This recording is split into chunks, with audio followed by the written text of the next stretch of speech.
Let's see. Let's see. What do we got?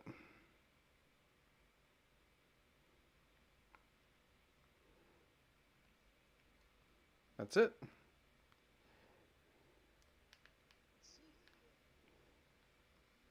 Let's see.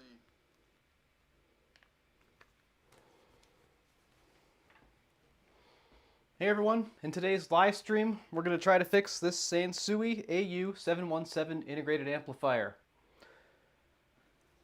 Unscripted, unedited, uncut. It's going to be a disaster. It's already a disaster, actually. I'm just going to warn you up front. I've been having some issues with the camera just deciding to not. So we may or may not be fighting that as we move through here. And I'm trying to figure out how I can get the chat to show up so I can read things.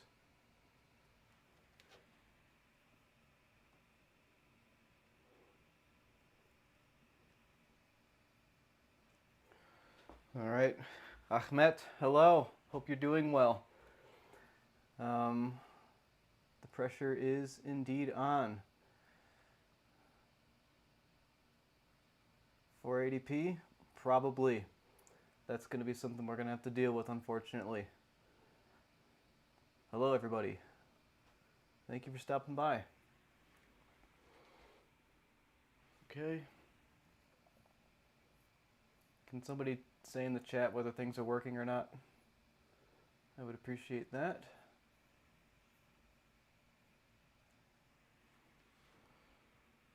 That'll show up eventually. While I wait for those chats to come through, we will open tonight's beverage, Coors Edge. When you want to have fun, but you got to be serious.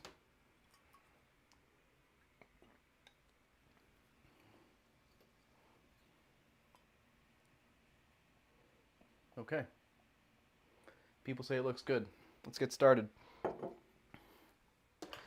So, this showed up locally on Facebook Marketplace. I paid $150 for it.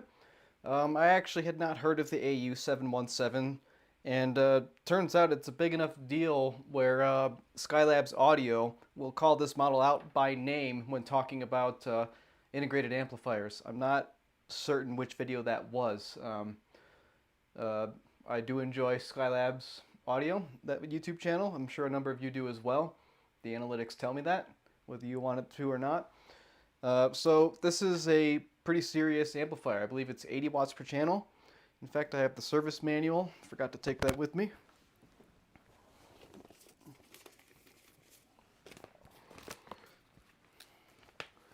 The seller provided a service manual with the purchase, which is pretty cool.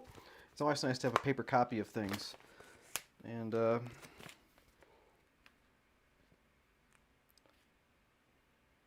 course, the number for power output is faded on this, but what can you do? Can't have everything. Before we get too sidetracked, we do have a sleepy friend, as promised. Come here. Come here. Come say hi to everybody. And don't jostle the microphone too much. Hodor's gonna make everything happen tonight. Sleepy guy. Sleepy guy. Alright. We'll let you go back to sleep. And hopefully we'll have a Sadie visit as well. Anyways, where were we? This amplifier, 150 bucks, bought it locally. The guy got it, I can't remember exactly where he said he got it. He bought it from somebody, used it for a little while, and then one day, I think he said 15 years ago, he lost a channel. And he tried to get it working again. I don't know what he did, but what I do know is he lost most of the screws for the cover. So 2 of those are remaining, and I don't even think they're the original screws. They're actually removed right now. Full disclosure, I did need to, truly confirm that it is not working, of course, before I could actually go ahead and do this live stream. Because why would we do this live stream and then just turn it on and it works? That'd be kind of silly, right? As we go through, I'll show you what I found as I tested this thing. What else? Stop by the chat and say hi to folks. 240p. Guys, I'm really sorry. The internet here is not great. I have everything set to 1080p. My stream is outputting at 1080p, 30 frames per second. There's nothing else I can do to improve the resolution, unfortunately.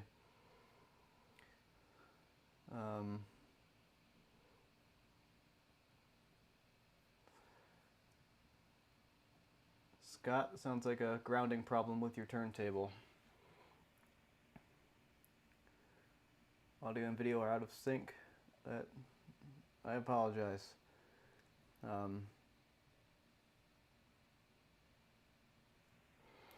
I could potentially adjust the microphone.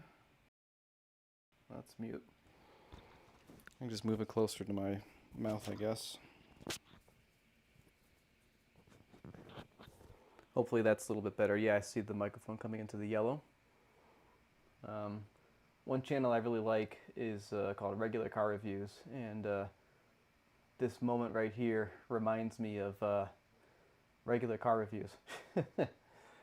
So, okay, yeah, sorry about the quality, folks. It just is what it is with the stream. Hopefully YouTube is recording some of this at a higher quality for viewing later.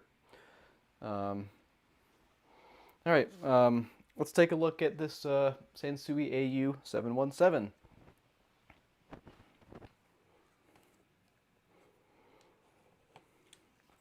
And yes, folks, please, as we go through this, feel free to ask questions of me. There will probably be some pretty boring moments in here where we're going to need to fill the time. And if you've got questions for me, you know, like, who the hell are you? Why the hell do you do this? Please, I'd be happy to answer them. So here is the AU-717. And we are using the old camera. Longtime viewers may miss this mechanical zoom I've got on this DSLR camera. But there you go. It's pretty basic. You know, speakers. We have I forget what that's called. Like the points for the bass and treble controls. You can control how exactly they're attenuating those frequencies. Filters, subsonic, that'd be like a low filter. High filter, loudness, tone. This is like, do I want the tone controls on or off? And then over here, 4 inputs, plus your tape monitor or source or whatever. Pretty simple. And then a nice big old volume knob. We love the big volume knob. I can bring this to the back. Let's see. And this camera is on a wire right now. That's part of the live stream. I need to have the camera wired into the computer.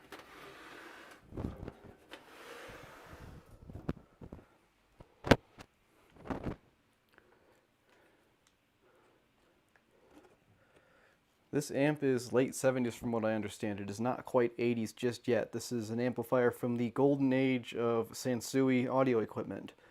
And as we go inside, we're going to see a lot of stuff that confirms that. So back here, we have passed, just so you know, we passed. We've got the ground connection, and some viewer asked about rumbling in their turntable. If your turntable has some random wire coming out of it with the RCAs, it might want to be going right here. So a lot of turntables need to be grounded to get rid of that humming sound. So try getting something connected to that, and you might be doing a little bit better. In the back, you know, all the stuff for the inputs and stuff. Then right here, you can do pre-out, power in, which is great. And then we have this switch right here that lets you switch between whether you want to use the preamp or not, or just the power amp, that sort of thing. I'm not sure what this other, we have direct coupled and capacitor coupled. That's interesting. I'll have to look in to see what that is. And then connections for 4 speakers and 3 outlets, 1 switched, 2 unswitched. AU-717, 425 watts, Japan. It's the good stuff, folks. We love the Japanese-made stuff.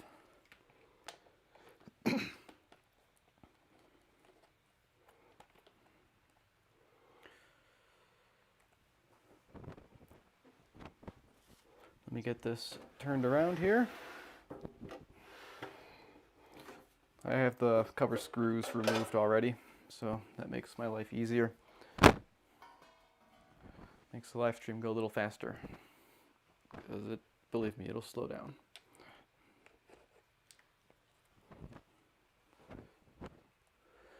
Inside of here, this is really cool. We have double the transformers.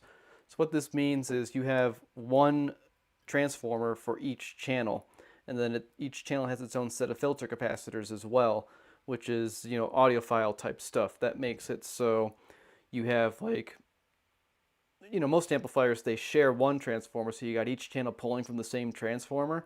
But on this amplifier, you've got one transformer for each channel, and that can help you with audiophile stuff. Yep, 4 filter capacitors. They are each 15,000 microfarads. So we get 60,000 microfarads of capacitance in the power supplies here for the power amplifiers. And then right in here, this is where I want to bring up a recent video by a YouTuber called Novolux Stereophonic. He just made a video about things that are probably truly bad in your stereo, or actually wrong with it, that are not the capacitors. And I think it's a pretty important video to watch and understand, because I'm in full agreement with it. Some of the things he talked about were basically everything we're about to see in here, because he was making a video on a Sansui. This one's no different in terms of, you know, general manufacturing practices of that era for all Sansui things. Number one, this glue right here. This glue over the years becomes corrosive and does pretty big damage to components. So there were a few obvious places. Let me turn on this light real quick. Maybe this will help us.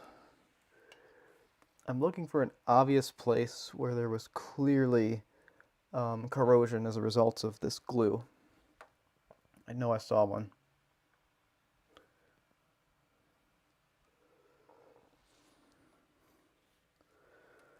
Oh, it's going to be so hard to see it, but I found it. It's right in there. I'm going to zoom in. I've got a flashlight in one hand. Yeah, that resistor right there. It's the camera may focus on it. See, this is just what I do, and this is the stuff I edit out, folks. Come on, just show it to me. Yeah, okay, there.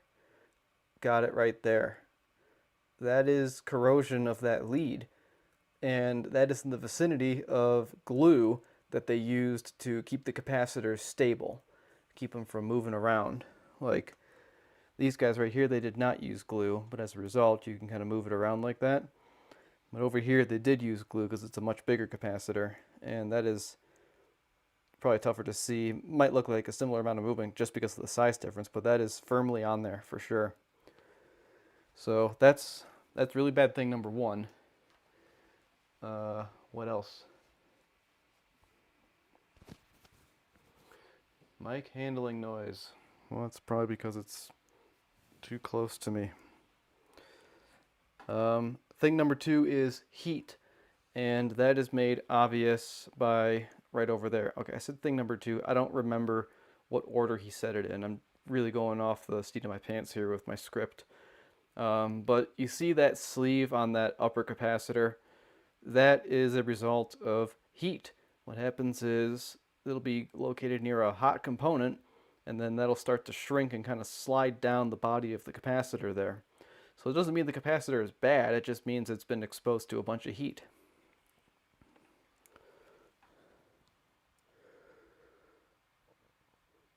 And those are the two things I can remember from the video. But what do I say next?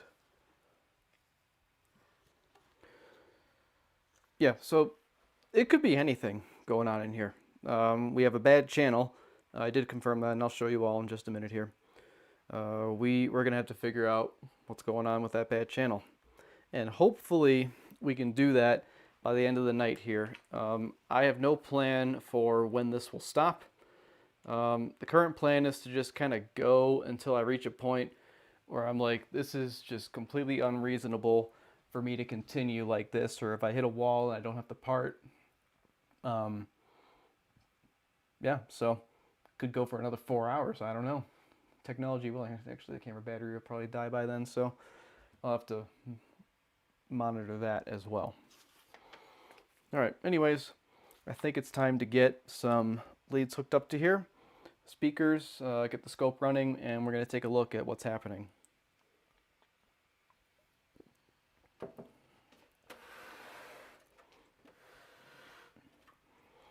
We're going to use my goofy little test box here. Some of you have given the coffees in exchange for the parts list and schematic of this test box here. I really appreciate you a lot. Another thing I'll mention with that is everybody who did that was contacted by me afterwards. There's a significant design flaw in this box. Well, there are multiple significant design flaws. This thing is kind of a disaster if you look at what other people are doing. But like I said, and like I tried to make clear in the video, this works for me. This does what I want it to do, and I spent a lot of time designing it, actually. So I'll just kind of run through it real quick for those of you who aren't familiar. There is a video on this on the channel. So right over here is kind of one section. The box receives power from this cable right here. It's just plugged into the wall. There's a fuse under here, fuse holder. I have a 7-amp fuse in here, fast blow. And I've got this right here. This tells me how much current is being pulled by my device under test. And then this is just a power outlet. I had the bulb coming right out of here, but that was a bad design. So I switched back to this junky little lamp that I started the channel with. I just never got rid of it. I think it's a 90-watt bulb in there right now. And what this allows me to do is, instead of unplugging things and plugging things back in over and over, I can switch to dim bulb and then just do my testing on my device under test. And then when I'm done, I can just go turn it off and then go back to line. But there was a moment one day where something pretty less than ideal happened. I was on dim bulb, and I tested something, and it was a direct short. The bulb got very bright, as bright as it gets, because it's, direct short. So I went like this. Do you see the problem with that? I went right from the thing I was trying to avoid having to do. I went right from dim bulb to line voltage, which is what I was avoiding having to do by using the dim bulb. So, in the future, I need to be really careful and go like that instead of go back and then go like this. Like, oh crap, and then shift it to line. And not only did I blow the fuse down here, I also tripped my circuit breaker. So that's how bad it was. So that's why I have these two switches sitting here. They'll probably sit here for another 3 years until I feel like redoing this piece and buying it, doing the CAD and painting it and taking this all apart and putting it back. It's a lot of work. And, it's one of those things that I really should do, but it's just, it kind of sits in the back of the mind as like, oh, this works. You can get by just using it, right? There'll reach a point where I get tired of that, but we'll see. Anyways, dim bulb. We're going to switch to dim bulb because we are powering this integrated amplifier on for the first time in this video.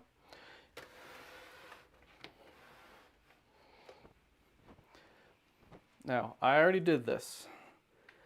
I already powered it on, and I know what's going to happen.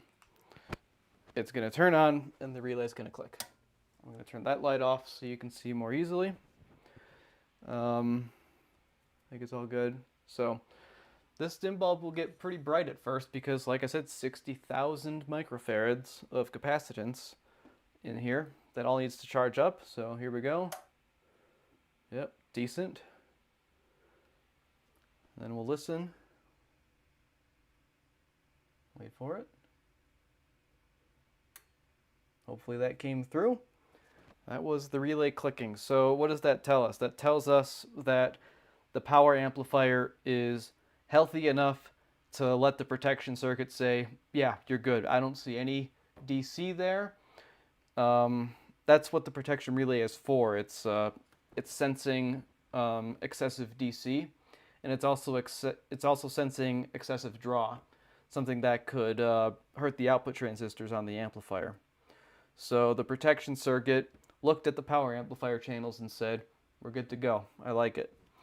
And it also tells us that the protection circuit works because the relay clicked in. It tells us nothing about anything that's to come. You know, it tells us there's a possibility that we'll get sound out of this thing. So with that, let's check the rear terminals for that DC offset I talked about. I do have this going through the load resistors right now. Oh geez, I didn't finish my explanation of the test box.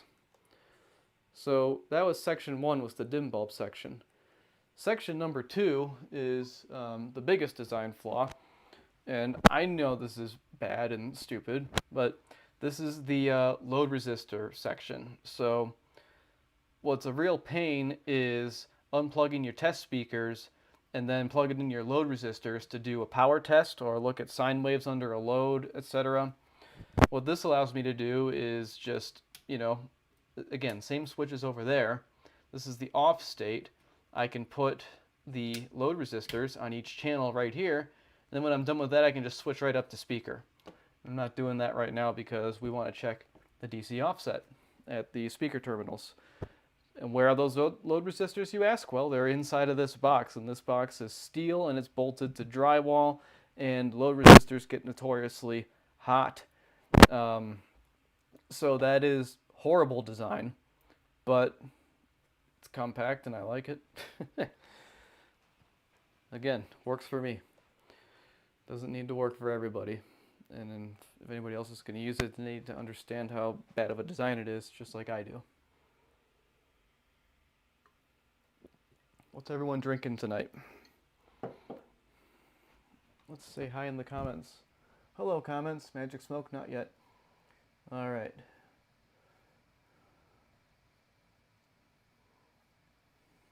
History makes me sleep. Where's Hodor? He was just here. You know, history makes me sleep. That's a man named Michael. And Michael is a special person in my life, so he gets Hodor. Michael gets Hodor. Right, Hodor? Yeah. My gosh. Get you a cat that looks at you the way this cat looks at me. Like, this guy is the best. He really is. He's the best cat. All right. I hope that was good for you, Michael. Hello, everybody. Sansui AU-717 is considered to be one of the best integrated amplifiers ever made. That must be why Skylabs talked about it like that. Doug Bear says your work is always top-notch. Thank you, Doug. I'm glad you think that.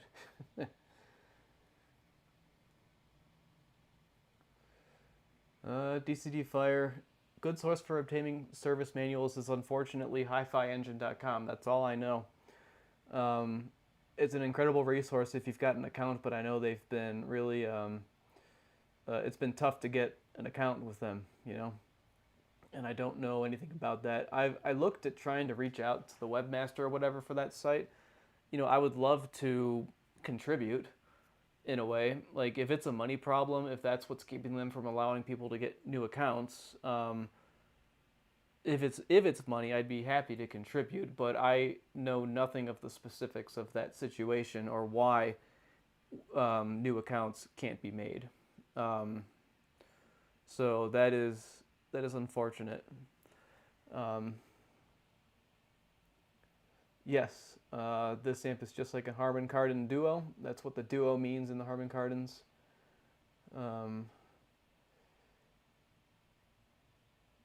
Let's see.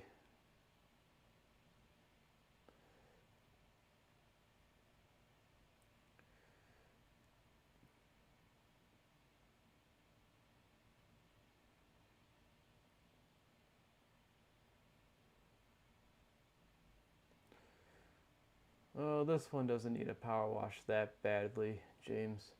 It's gonna be okay. Yep, we're gonna have to do a lot of investigative work around the bad glue. Um,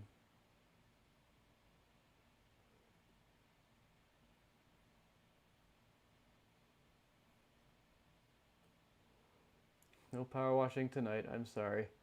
Beer tonight is Coors Edge. Gotta stay focused.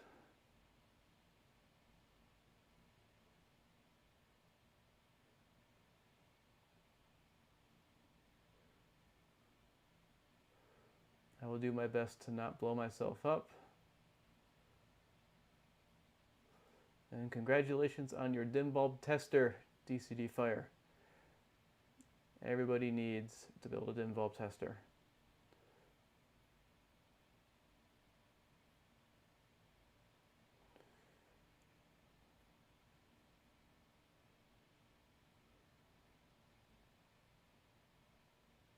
Solder sucker is much easier than a wick. Okay. What can we do about the microphone volume here?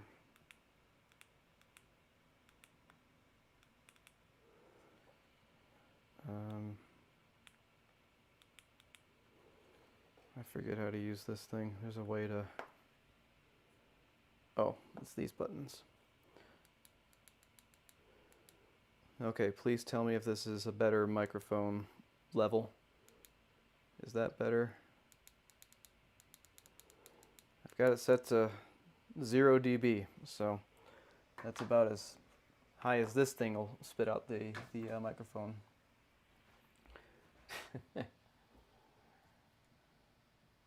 We have winner. And then the last thing I'll do for the microphone, people, is check the sensitivity on the Mac.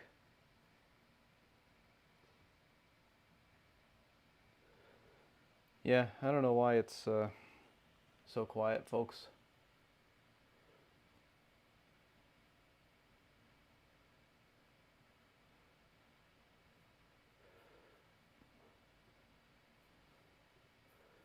All right, sorry. That's the best I got.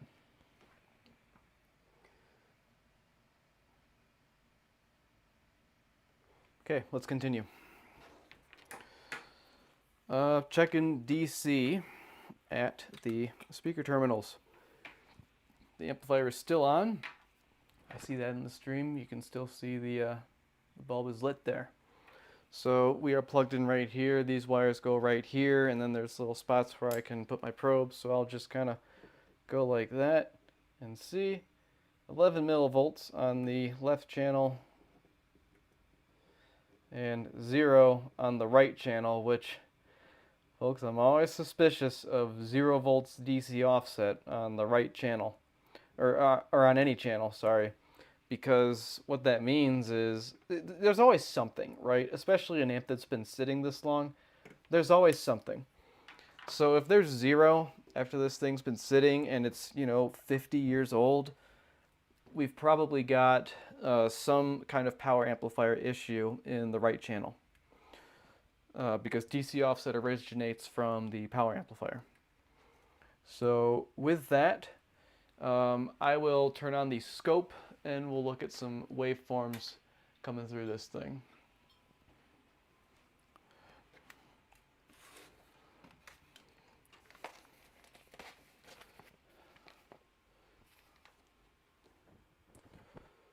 And to do that, I'll use the phone tone generator this time. I'll go to aux.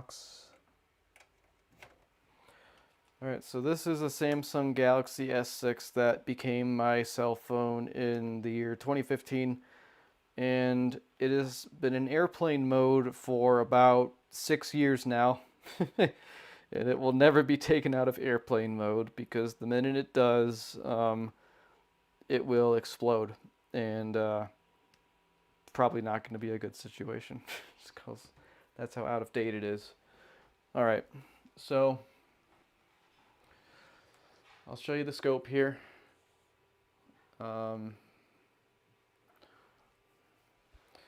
This would be a great opportunity for two cameras. One with me messing around over here, and then one with me showing what the scope has. But we just don't have that luxury here. So I'm going to set the amp to aux. I'm going to turn up the volume. Okay, there's nothing there. The speakers are on. There's nothing there.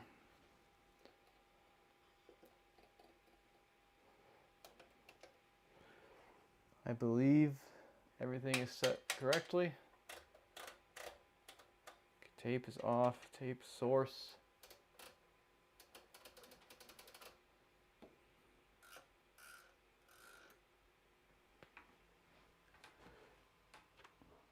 I mean, something should be happening here.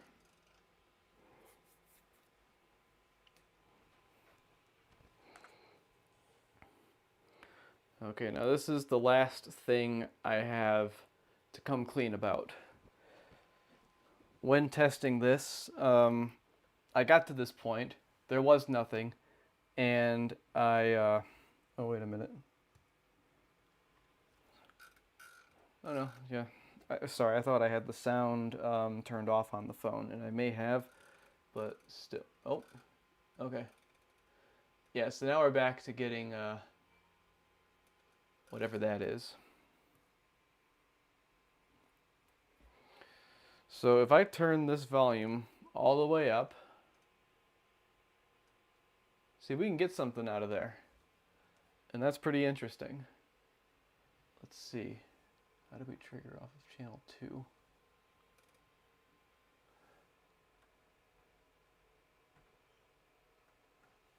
Okay, whatever that is, it's not wanting to trigger, but it is a signal that is sneaking its way through at a very high volume. And if you watch the dim bulb, see, once I get a certain volume, things come through and we're pulling current. So something is happening there, but I don't know what.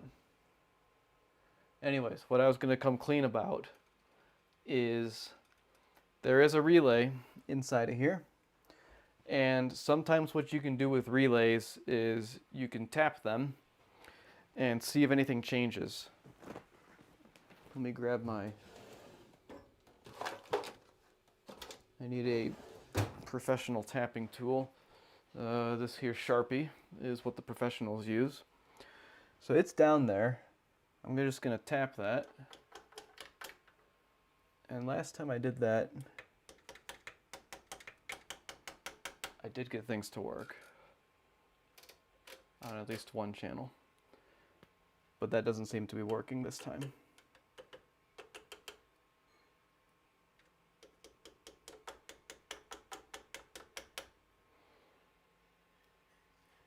So we've got two dead channels actually.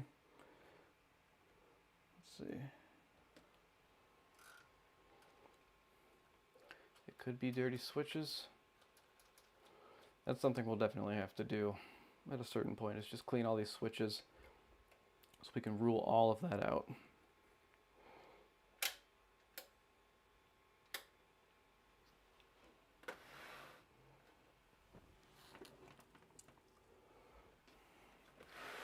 I'm going to switch to the tuner input just to see if I get anything different.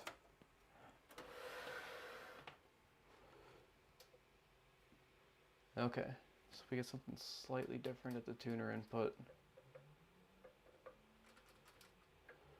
Yeah, give me something. Okay, so now we're getting stuff breaking through on both channels with the tuner input. Is that visible on the scope or the screen? Yeah. In fact, it would appear something has decided it wants to work now. Look at that. I don't know what it was that did that. Is this the tuner that's doing that?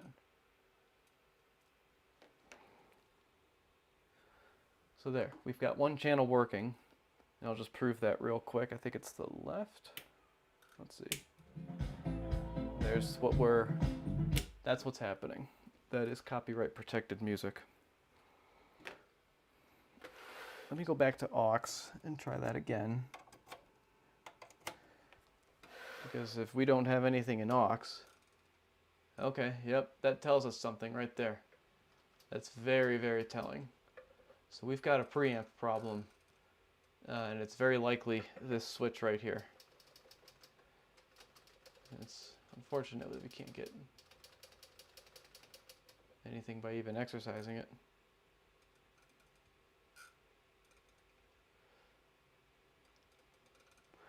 That right channel though, that right channel is not working. So that's pretty interesting. All right, so I think at this point, it would behoove us to just give these controls a nice cleaning, because any further testing is kind of, you just don't know what's going on until you've gone through and cleaned these controls, because dirty controls can make these things behave very strangely, and we don't want that. We don't want that when we're probing around in these high power areas, looking at circuits and all that fun stuff, right? Okay, one more thing before we do that. Let's see if we can isolate the power from the pre real quick. So what does that mean? Well, it's these switches back here. So what I would like to do is I would like to not run this signal into the aux input, but I'd like to run it into the power amp in input. And I want to see if there's anything happening there. So I'll turn this volume down a little bit. Actually, it doesn't matter because I'm running the loads. And then we're probably going to need to flip this switch. Does anything happen when I do that? So at this point, I'm going straight into the power amplifier. And we should be getting something. It would help if I hit play. Okay, yep. So I hit play there. And we can see when I switch this to capacitor coupled separated, I guess, we see that we definitely get stuff out of the left channel, which is the channel that was being suspicious for us earlier. This little thing right here is here to keep us from switching. I'm going to pull that off real quick because it is in my way. Let me show you that. Right there. So we're going right into the power amp in, excuse me. Normally you would leave that kind of like this, so you block the user's ability to switch this. But yeah, we're just going to take that out for now. And the reason I removed it completely is because I want to give it a good exercise to see if suddenly we get something out of our right channel, and we're simply not getting that. We're still just completely dead in the right channel. Now, one more test. Let's take this out of power amp. Let's go back in, well, we'll go to tuner because we know that was working with our left channel. And now what I'd like to do is, since we are separate, what do we got here? Where's that tool I never use that I need right now and it's live and I don't have time?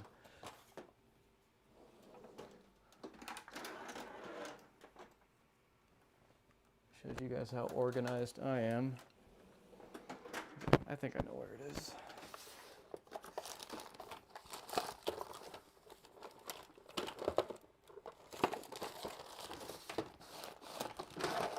Yep, here we go. Okay, this is just a open lead RCA cable. It's just an RCA cable where I chopped it off and I've got positive and ground on here. So What this means is I can put this right here, and I can hook up my multimeter, and I can see, is there anything happening here? So let's use these alligator style leads. By the way, these are Probe Master test probes for a Fluke multimeter, recommended by X-Ray Tony B. Had a guy email me recently asking me, what are you using? What are those leads? I want to be able to swap out ends like that, and that's what that is. So we'll set this to AC. I'll turn the volume up some amount here. And on the right channel, I want to see if we've got anything coming out of the right. So let's take a look. Looks like nothing. Have anything out of the left? Okay. Yep, so there's some AC voltage out of the, and if I take this off, it should go away. Nope. Well, no, yeah, it should go away. How about that one? What's going on here, folks?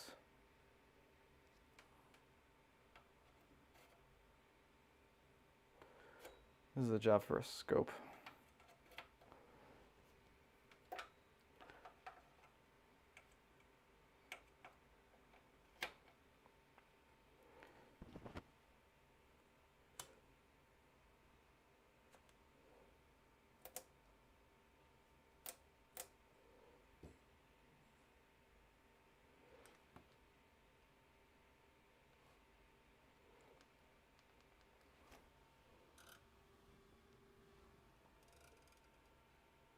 Okay, so if I modulate the volume knob, I've got the volume knob over here. I can turn that up, and I can turn that down. So we've got it out of the left channel. If I unplug that, nothing happens. Okay, that's making more sense now. All right, and I've got these swapped. So let's move over to the right channel. Nothing. Something. All right. So that's an important thing to note. We have isolated the power in the pre. We have AC out of the right as I turn up the volume, turn it down, check the left, make sure those aren't touching. AC out of the left. Okay.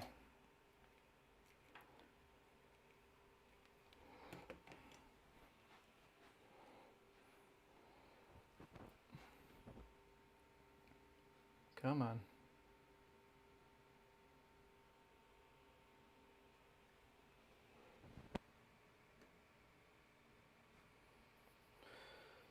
Is the video frozen, folks?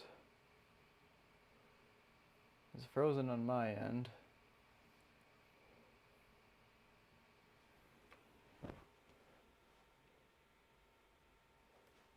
Tell me if the video's frozen.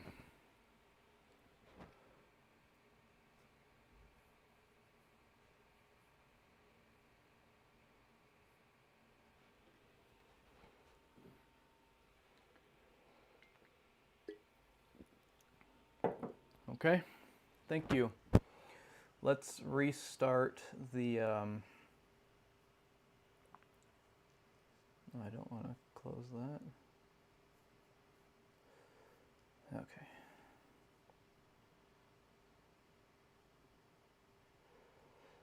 Let me do something that got it to work the last time. We're going to quit the webcam utility. And it's going to say EOS webcam utility for you all. Spray it with deoxit. I love it. That's hilarious. The camera still has battery, so turn that off, turn it back on. And now, let's open the webcam utility one more time. Yep, audio and video are separate pieces of hardware right now. Okay. Shutter closed, shutter open. Are we back? There we are. Great, thank you. All right.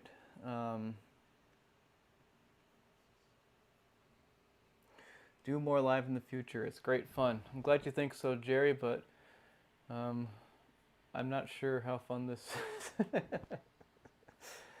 this is a lot.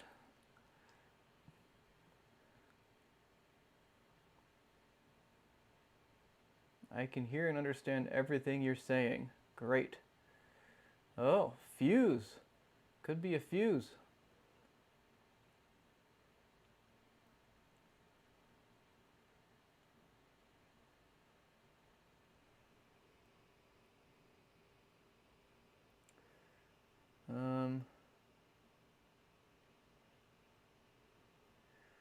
What happened to the amp you had?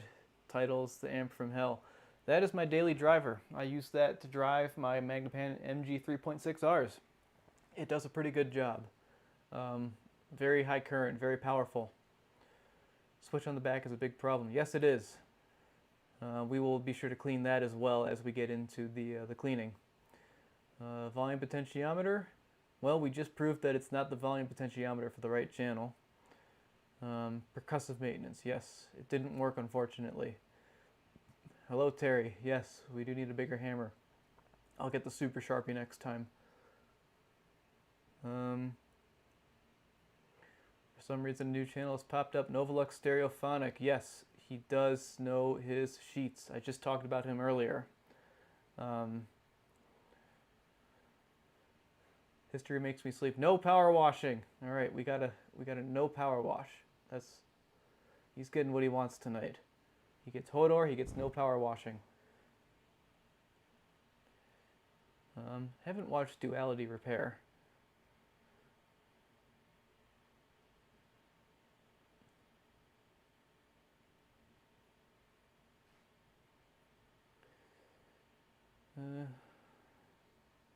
Okay.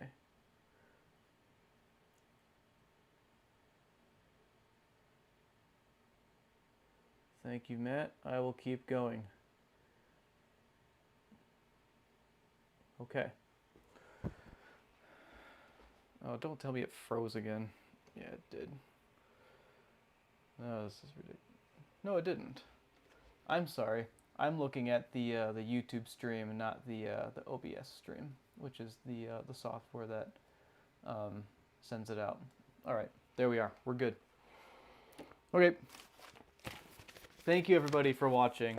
By the way, thanks for stopping in, and I'm glad you're enjoying this and humbled as well. I can't believe this is how some people would spend their evening when they could be doing so many other things. So that's kind of cool. Thank you.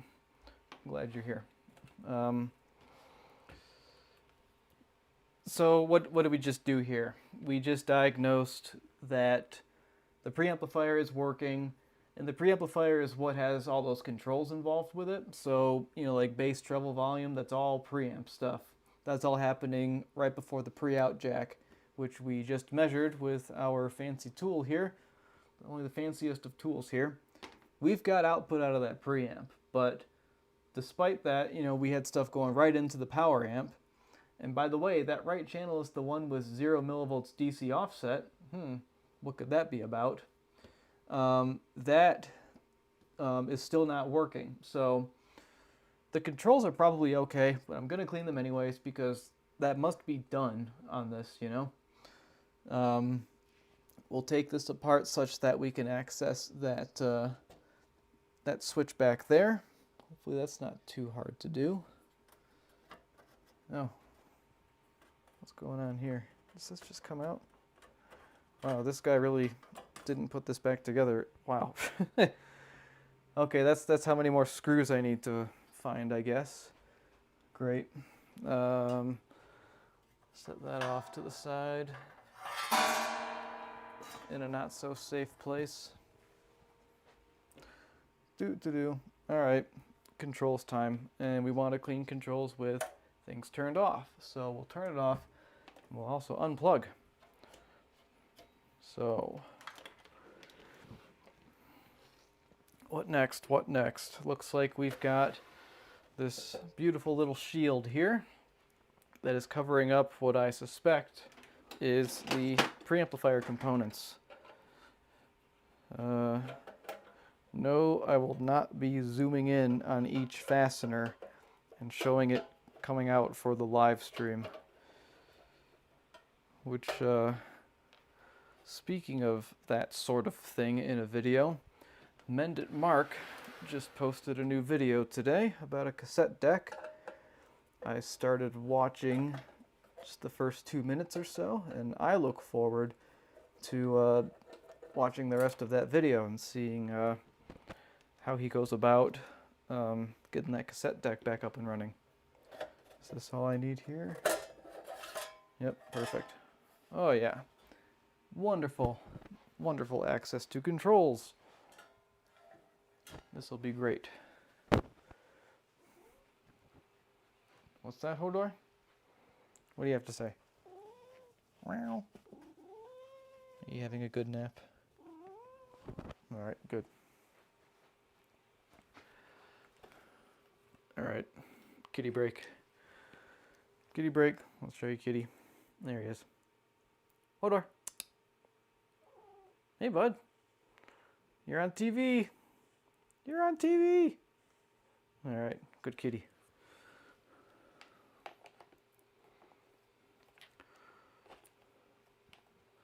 Can't get too sidetracked out here. All right. Oh, let's show you the inside real quick.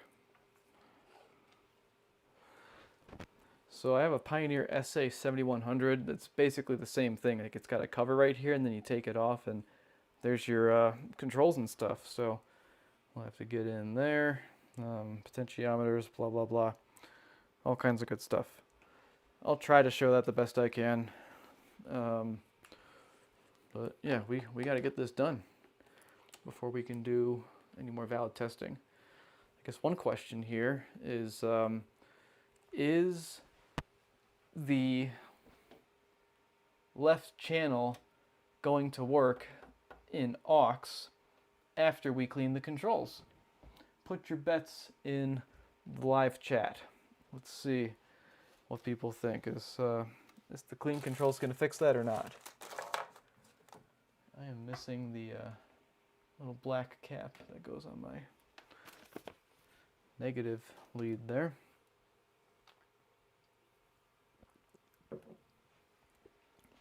Okay. Do I have access to everything here? I might. I just might. There's certain things that should be removed. And those get removed from the oh, I just found something fun. Now I know why the LED for aux is not working. Let's show you that. And no, it wasn't staged. How could it be staged? I've been live streaming the whole thing. That's why that doesn't work. So all we gotta do is get it in. Come on. It's tough to do this and hold the camera. Yeah, that might be it. And that one's loose. There we go. Okay, we'll have the LED functionality back in our aux light now, maybe.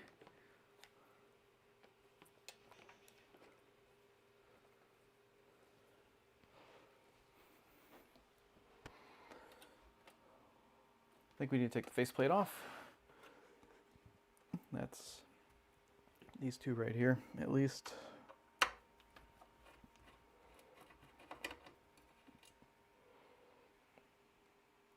Wow, good on Sansui. Using the exact same screw for both the faceplate and that cover. Okay. Are there fasteners on the bottom? Let's see. Oh, maybe. Yep, I think that's what those are.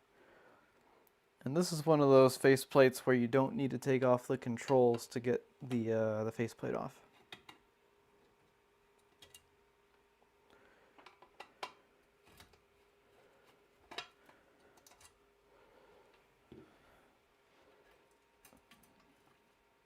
Oh. But you do need to disconnect all those LEDs. Dang it. All right, let's take a photo. Let's take a photo so we know the order in which those get plugged back in.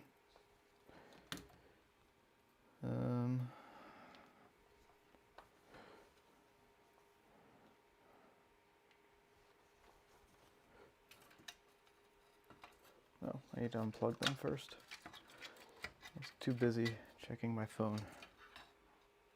Oh, there's one on this side too for the power light. All right, so there's that. Oh, geez. I'm sorry, folks. I'm sure you're all screaming at me to zoom the camera back out. I apologize for that. See, this is the kind of stuff that I do in editing, or when I do in recording all the time, and then I realize it after I go to adjust the camera, and then I can just re-record it. So, don't have that luxury this evening. Okay, the faceplate is off. Therefore, a lot of these boards can be released from the chassis, and that means we can get better access to stuff. There's some dust bunnies in here. Gross. What else? What else? Okay. So here's the turnover switches. I forget what those are called for the bass and treble controls. So let's undo this here, and then that's gonna allow us to get a little bit closer with our sprays. And these screws are machine thread, not this coarse thread stuff. Okay. This cable hasn't been flexed in 50 years. There's a little ribbon cable back there. Okay, it looks like I can kind of manipulate that. Yeah, that works. All right, let's bring you a little closer.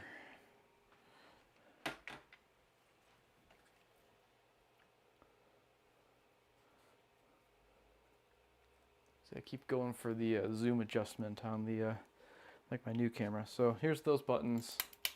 They work like that. Like you gotta push one to get the other in. And for switches, we like to use the Deoxit D5. But for these, I think I'll do the contact cleaner first, like just the general WD-40 contact cleaner stuff. This is just a big flush thing. It'll get the stuff out. I gotta move my beverages over to another table.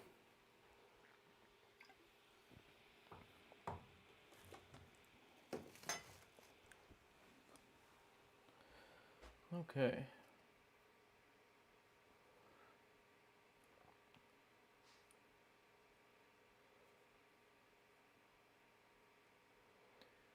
All right, checking the chat real quick. Yes, Terry, I know how much you love the kitty cameos.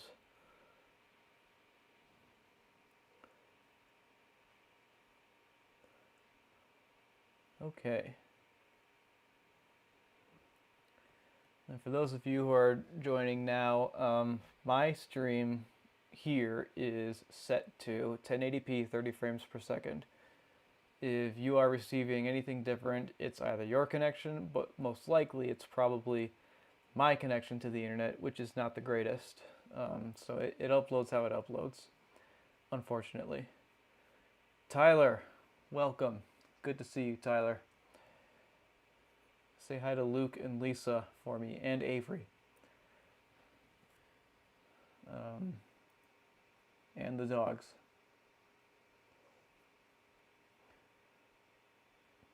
Has there been any smoke yet? No, there has not been any smoke yet.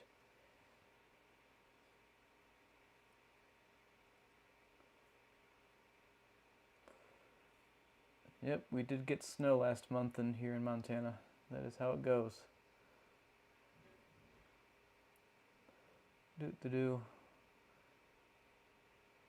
No, we're not doing the bathroom tonight. We are going to try to go until we get the right channel working.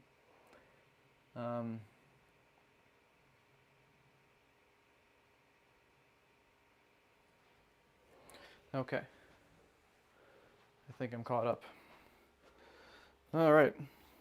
So for these aren't the easiest. Fendioxit generally works pretty well on these without the contact cleaner.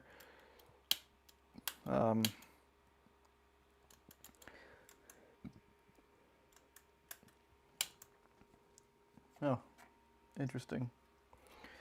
I'm seeing here that this is not a switch at all. It's simply a placeholder so that this mechanism can push this one back out.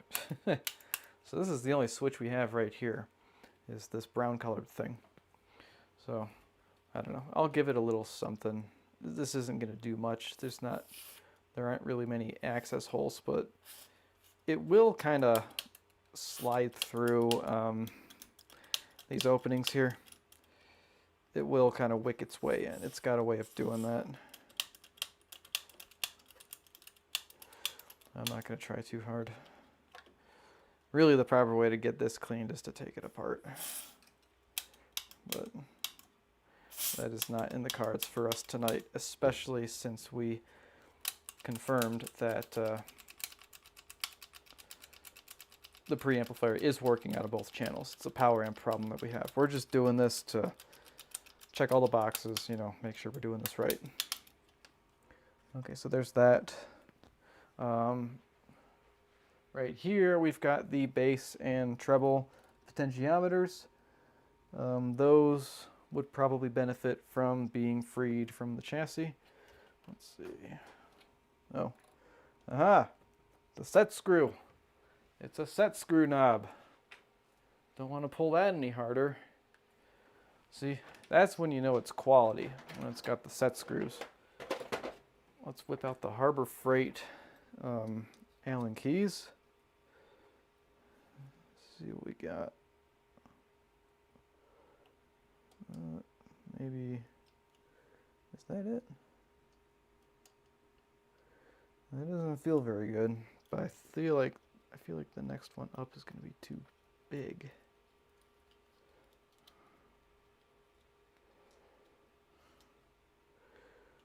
Yeah, it's too big. What the heck? It just feels like I'm going to strip it. And I don't want to do that.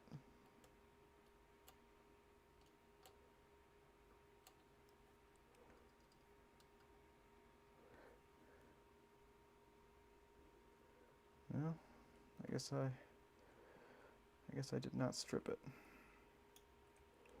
Because it's loose, but now my tool doesn't want to come out. Okay, let's try that again.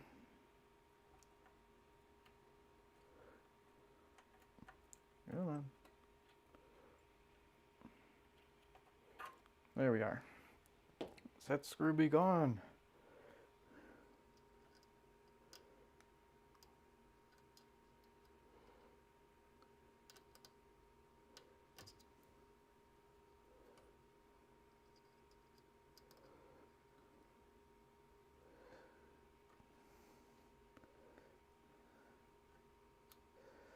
Yeah, another reason I'm doing this evening is I don't have a video for Friday.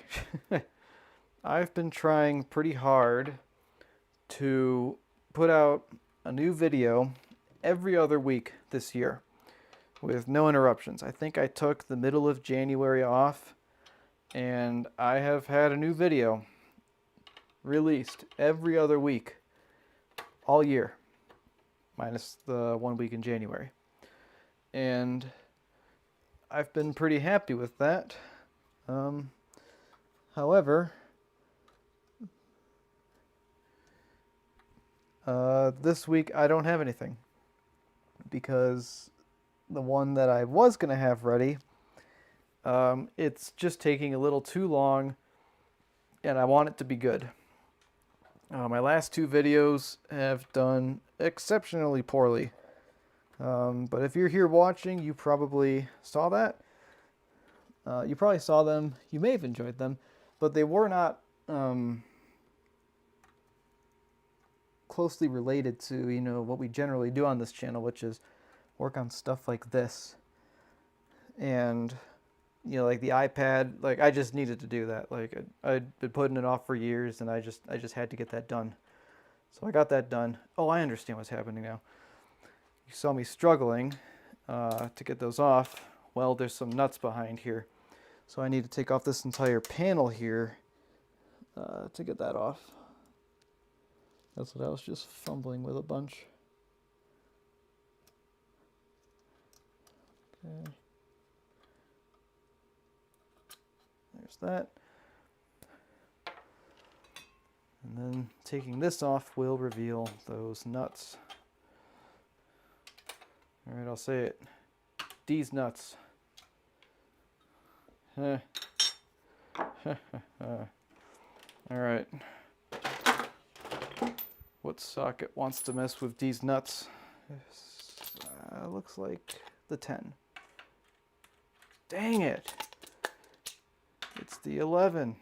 Gets me every time. Oh wow, those are loose. Very loose. Is this one loose? That one's a 12. That one's tight.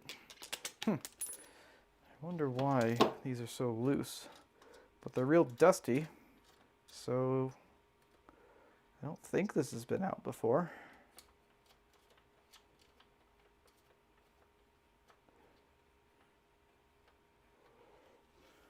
All right, see? There, that's much nicer. That actually comes out now. We love that. Yes, okay. All right, 2 of them. One there, one there. How do we get in there? Well, we can hold it upside down because they have little openings on the bottom there. And this I can get in with, yeah, this will actually make a difference. Come on.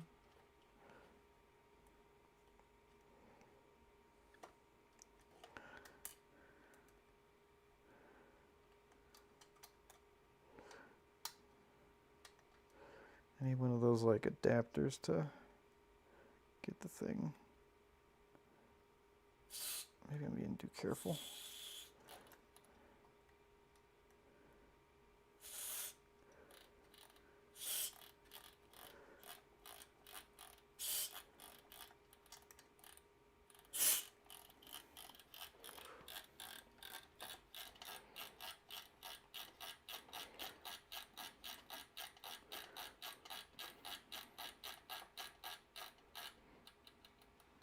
Not bad, not bad. I can tilt you up a little bit. Would that be nice? There you are. What else do we got here?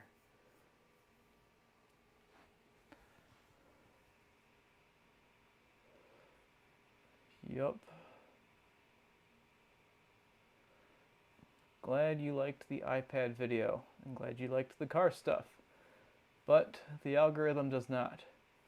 Ooh, 007 Fred H. Thank you so much for the $2.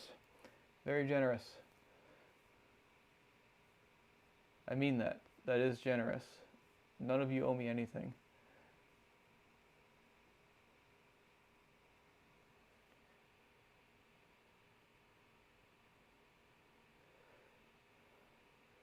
It's a non-alcoholic beer, Snowball. I have the same vision as all of you, unless you're the one that's drinking. Tyler. Yes, I am, Tyler. This is the beer I'm having. Coors Edge. When you want to have fun, but you got to be serious.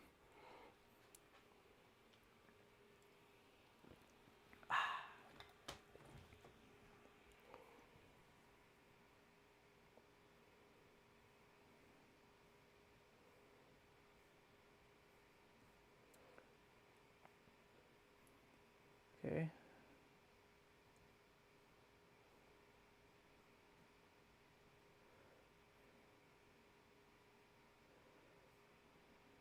Let's see.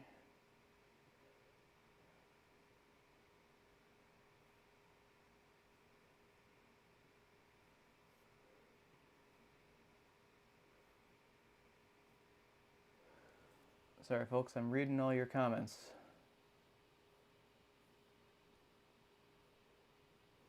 Yes, I saw the part where Minute Mark called it the tape chewer.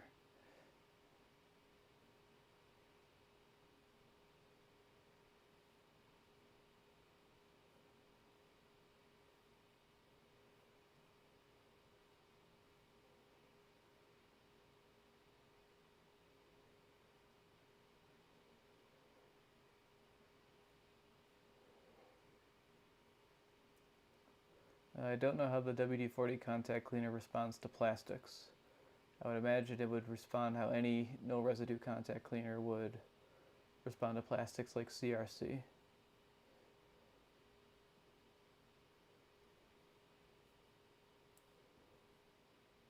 All right.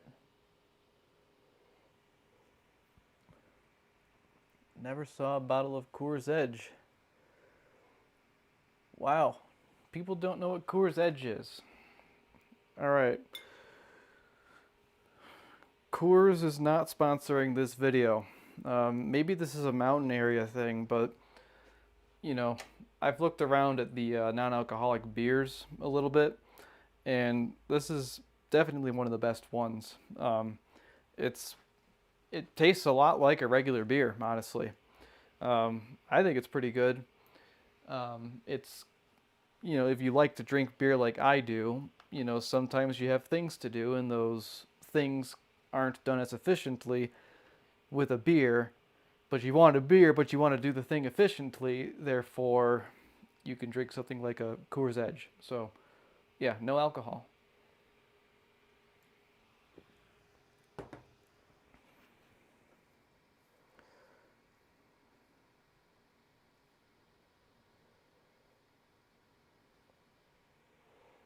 Okay. All right, now that I've talked about that, let's continue here. Okay, so we've done the contact cleaner in these. It's been long enough. I was going to do the contact cleaner and everything, but it's been long enough and they're out, so let's just go ahead and use the proper deoxit products. So right here, we'll just kind of soak this with some D5 and hope it goes places without me having to open the dang thing.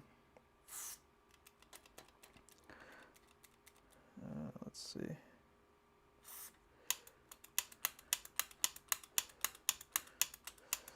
Again, like this really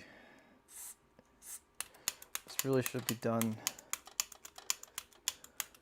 in a different way. This might be doing nothing, but I don't recall noticing any issues with these switches, but I did not look closely, so I don't know, guys. I don't have all the answers. Oh, you guys watching know that I'm just a guy and this is my hobby. This is not my full-time job. I'm just here to have fun and try to make videos that appeal to a broad audience that get views. You know, it's crazy to think that I've spent very nearly 6 years building this, and I really didn't think that I'd be here. Not that I didn't think I would be here, I'm just surprised that this is what my life is right now. It's kind of neat. It's a cool thing. All right, so that was D5 on those switches. We will go with the F5 right here. I should have safety glasses on for that.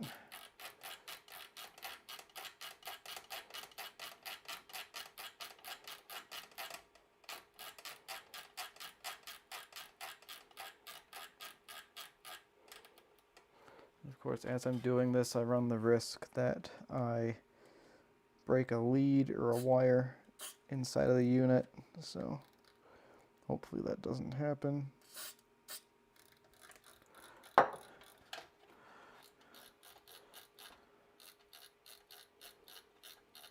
Because that would be fun to track down if I didn't realize it.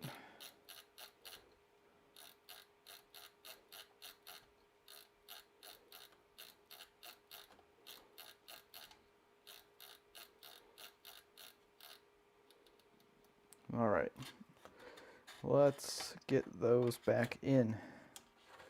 How do we do that? Good question. Maybe go this way. Oh yeah, that's the way. Yep. You know, Robert Plant once said, "That's the way. That's the way it ought to be." And that is how I feel. Almost. Yep, that is how I feel about these boards right now. Now that they are back home. Let's get those reinstalled. Then we don't have to mess with them again, hopefully.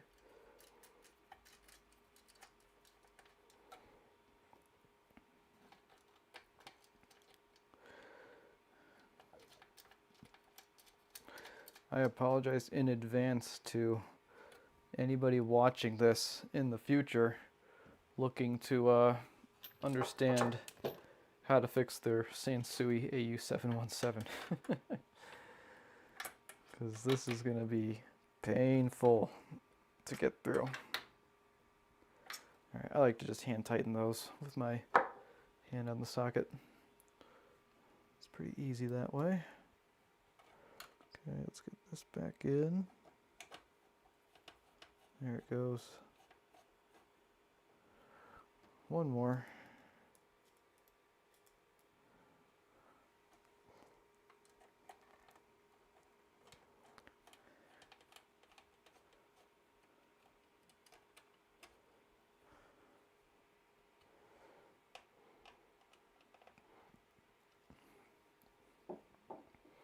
I will not worry about that shield just yet. I'm just going to keep going inside of here. Oh, I gotta put that knob back on. Let's see. I can put this on however I want. We'll go right there.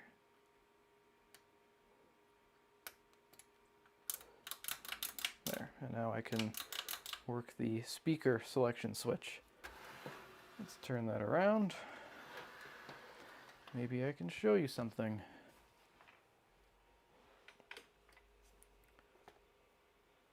Right there, right there. There's that speaker selector switch right there, eh? So we'll just take the contact cleaner. We'll go nuts.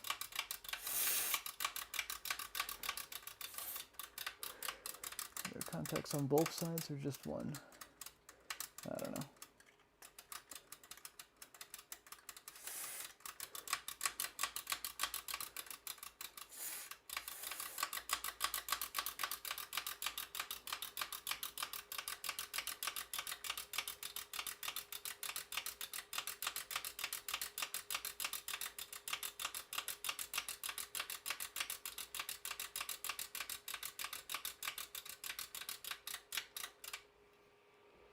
All right.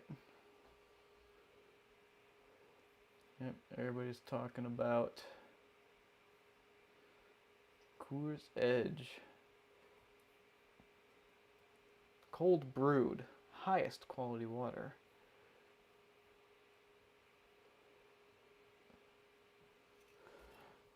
All right. Down here is the power switch. This is one to talk about. I don't clean power switches. I just never thought it was necessary. You know, it's like, it's either there or it's not. The switch is either failing or it's not. You know, there's not like a clean audio signal that needs to go through a power switch. It's just line voltage.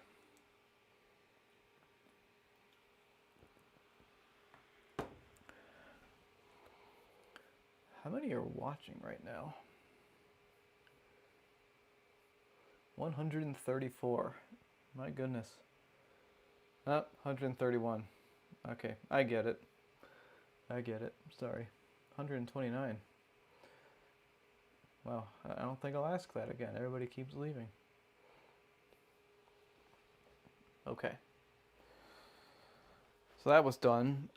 This stuff dries pretty quickly, so I'd be comfortable moving on to the Deoxit D5 for this one. So we'll just add a little bit. Sorry, I'm gonna block you for a minute. Oh, actually, I'm gonna take a foam swab in there. Something I've started doing semi-recently. You can actually clean. Excuse me. The Coors is making me burp. You can actually clean these things mechanically with a foam swab, and that helps quite a bit because they get tarnished, and you know, sometimes just a bunch of solvent being sprayed on it isn't enough. And this is a pretty important switch, you know.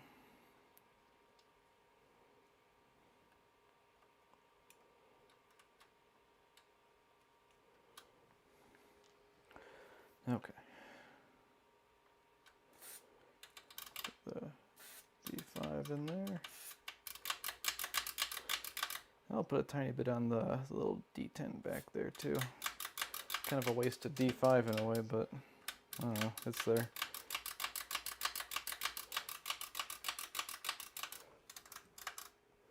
Oh, I gotta get down there.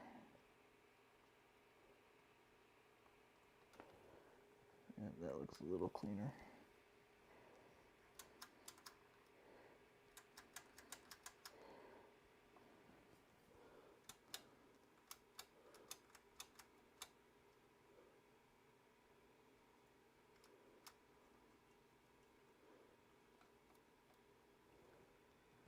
Sorry, my head is in the way. It's just like a real video, right? My head's in the way in all the other videos too.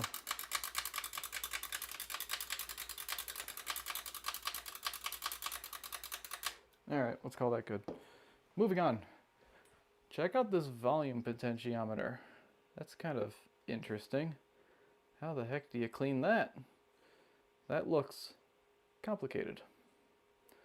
That looks like something I don't really want to deal with in tonight's video, especially since we know it is working well enough for what we're trying to do, which is get sound out of the right channel, which is a power amp problem.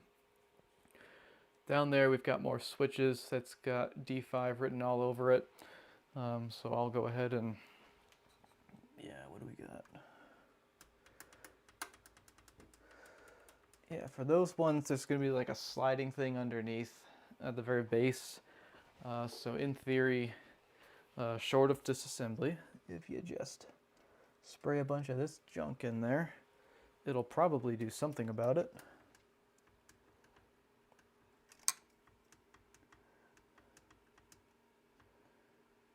Sorry, I'm looking.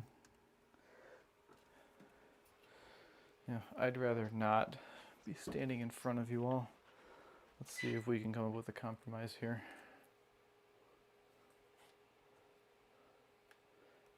It's going to be tough to show it. Let's see.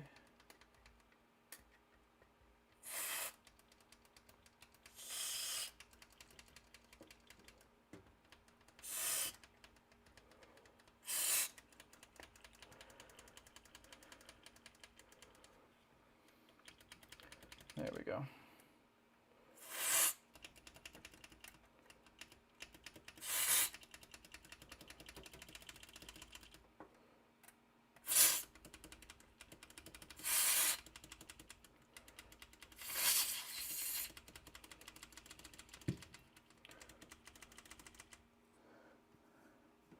There's one over here too.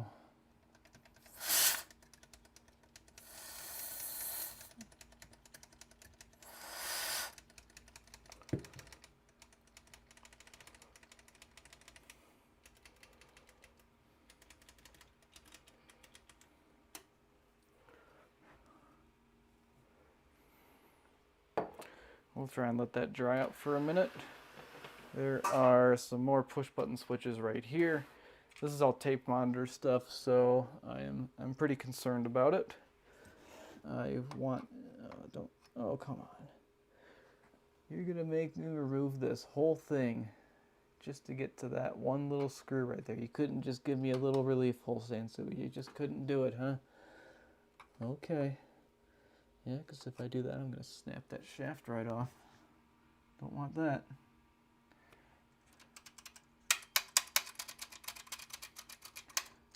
It's just more of those, it's more of those switches that are kind of sealed in a way. So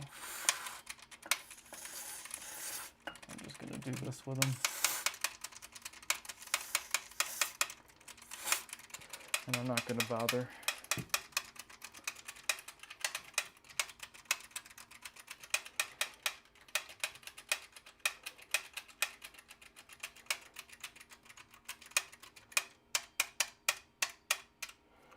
Okay, this is our balance potentiometer. I'll get that real quick. I'm gonna try too hard.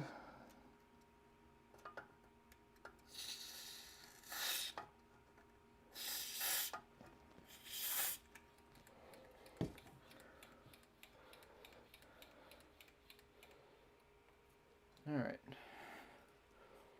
back to the D5 here. Get these guys nice and clean.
And then the F5 on the balance pot.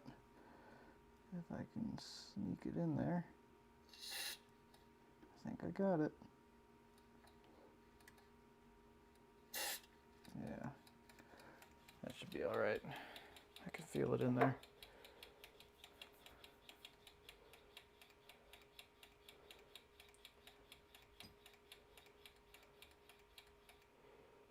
Okay.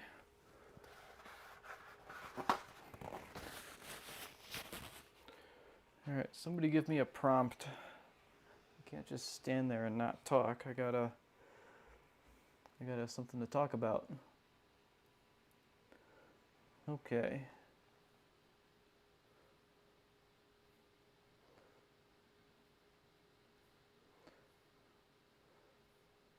Let's see. I'm pretty sure I used D5 and F5 where I should have.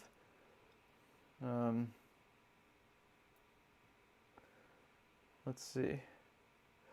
It's really simple, guys. Just you use the D5 for anything that's a switch that's metal on metal, which is pretty broad, but what's not broad is the potentiometer, which is like the balance knob or the bass and treble knobs that we saw earlier. Those are carbon track potentiometers. You can see inside of them like a little carbon track and a wiper. You just want to use the F5 on that. That's really all. That's really all it is.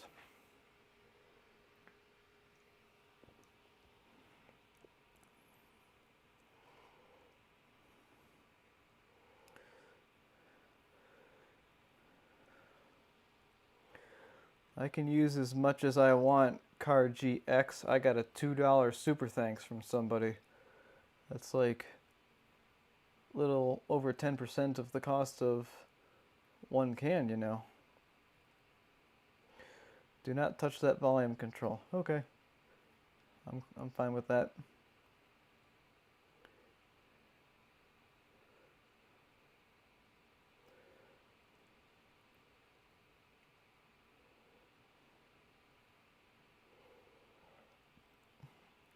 Carbon pots, deoxide F5 in my opinion.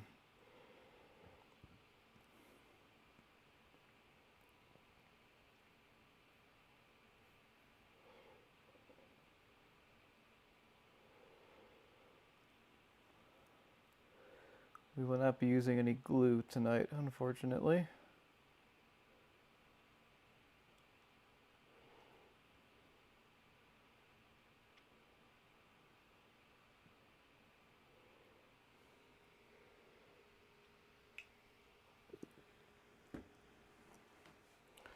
All right.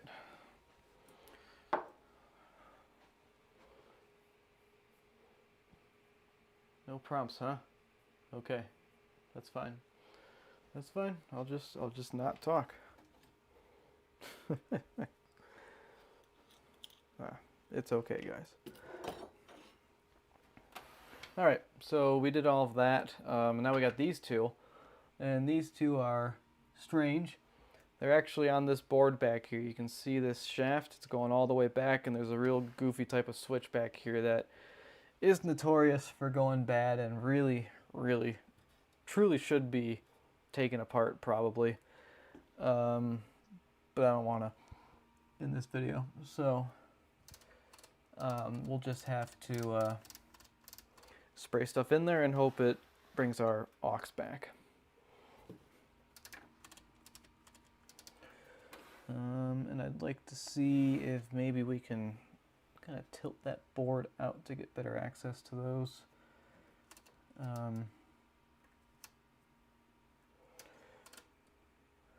How does this come apart?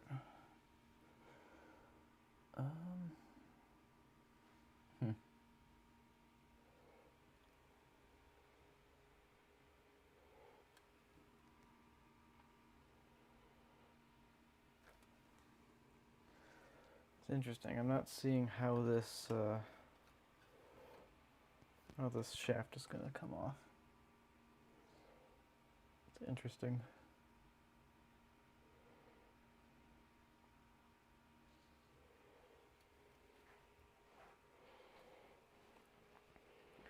Thank you, Sunny V, for the $10 super thanks. We will use that to get more deoxit. And just a quick public service announcement. I don't know how many of you know this, but YouTube takes 1/3 of all super thanks in videos, in live streams. So that $10 is actually only $6.67. That is why I started a Buy Me a Coffee page, because Buy Me a Coffee only takes 10%. So if somebody gives me $5, I get $4.50 of that. And that is much nicer than the 2/3. The 1/3. I don't want to bite the hand that feeds me, but I think it's bullshit how much money they take from a super thanks. I think it should be way, way more going to the creators. Because without me, you have nothing. Just kidding. They have Mr. Beast. Let's see what happens. Ah, gosh, do I want to do this? I really don't. All right, I'm gonna flip this a way that makes me uncomfortable. Something you'll notice in my videos is I don't ever flip stuff with the center of gravity up high. I always have the transformer on the other side. But if you look at this thing, all right, let's slide down. Sorry. Okay. There's the switch. It's that kind of metal box right in there. So what I can do, can you see it moving at all? Yeah, you can kind of see it moving. So that's the selector switch. Excuse me. What I can do is I can use gravity in my favor and stick this down the hole and spray it. And maybe it'll go in, who knows. Did it go in? I don't know. I think it just sprayed everywhere instead. Oh no, it went in. You can't see it, but I'm looking at that edge right there. I can see it kind of leaking out a little bit. So it went in a little bit.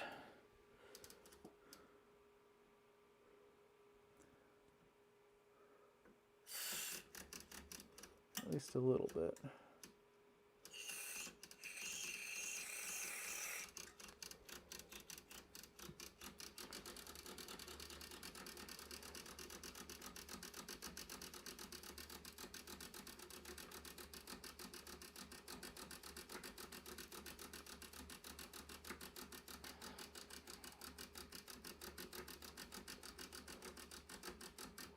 All right.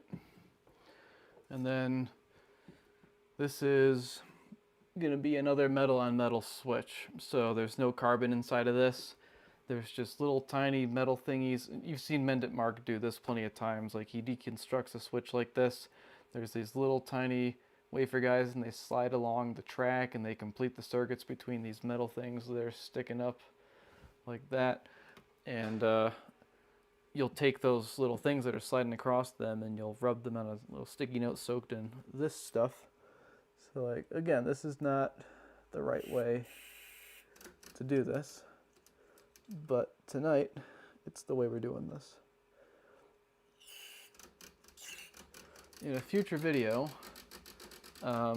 this thing might get restored because of its notoriety. This is a serious integrated amp. This is one of the more valuable ones. And since it's in my possession and I have such little into it, it's absolutely worth it for me to go through a full restoration of this thing and make it completely right. At the beginning of the live stream, we talked about things like the corrosive glue that you can see on this capacitor right here. Oh, that was the other thing in the video that Ben talked about, fusible resistors. This thing's gonna have fusible resistors because it's a Sansui of this era. And those, over time, just go bad. And they'll open up even though there was no fault. And yeah, that always sucks.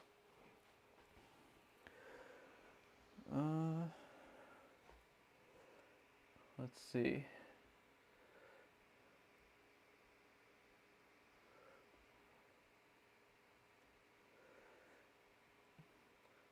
Yeah, and then I don't understand about the commercials, 7 trillion, taking creators' money. I don't understand why YouTube publishes these metrics for us. They do what's called CPM, and that is what the advertiser pays per 1,000 views your video gets, and then you have revenue per 1,000 videos, and it's like a 50% difference. Like YouTube takes half, Alphabet takes half of what the advertisers pay, and the creator is left with the other half.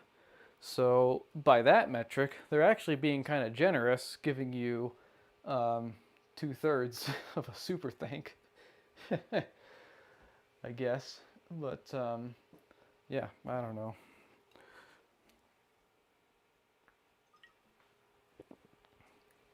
Anyways, we're not here to complain about the hand that feeds us.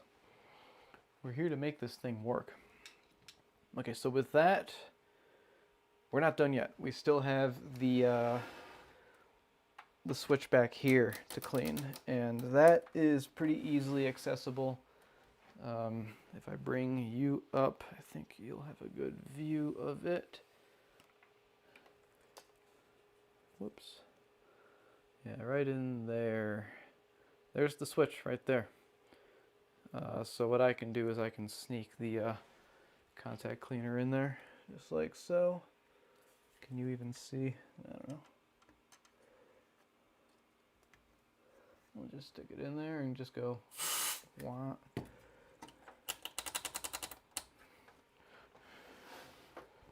Let's see.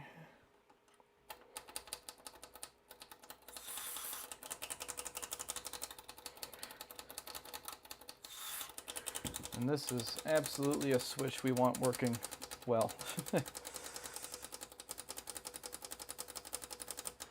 Okay. And then we'll hit it with the D5, since that is definitely going to be metal on metal.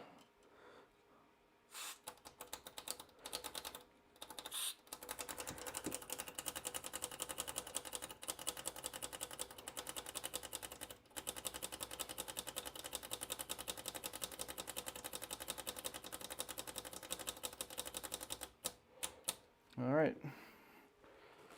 So the one switch we did not get is the, I think this is the tape monitor switch down here. I just can't reach that with how things are right now. And if I have to go that far deep in, I will. But I haven't had to do that yet. Before we power this on, let's go ahead and pull the bottom cover and see if there's any of those fuses down here. Oh, camera. Change the camera. All right, we're at about halfway battery life on the camera. I don't have a power adapter for the camera. Oh, all right, one of those, huh? Let's whip out a new tool. Got some Harbor Freight dental picks. They were like $2 or $3. And well, let's see if we can do a fun close-up. Close-up, maybe? How close? That close. Yeah, sometimes with these bottom cover screws on these vintage units, they'll just be caked with like junk, and you gotta get it out of there. Because there's so much junk in there that you can't even get the screwdriver driving through. Wipe, wipe. How about this? All right, now we're doing some mend it mark shit. Look at that. How about that?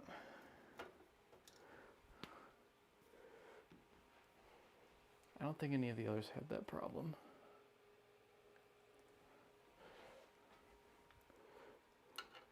Okay. That one wasn't very tight.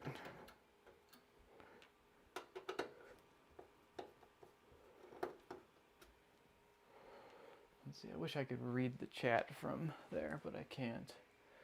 What the hell is that stuff? I don't know, it might be corrosion.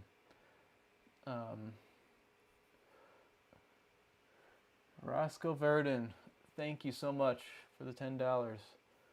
You are a regular commenter. I appreciate you watching. I'm glad you enjoy it. Thank you.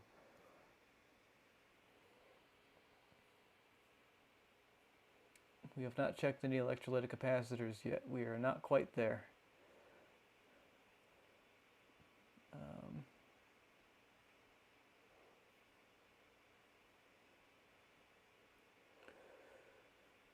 Scott, the only stuff I fix on the side is stuff that people can drive to me here in Gallatin Valley in Montana.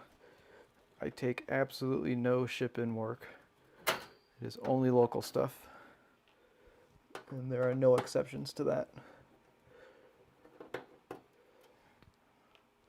I have enough stuff keeping me busy.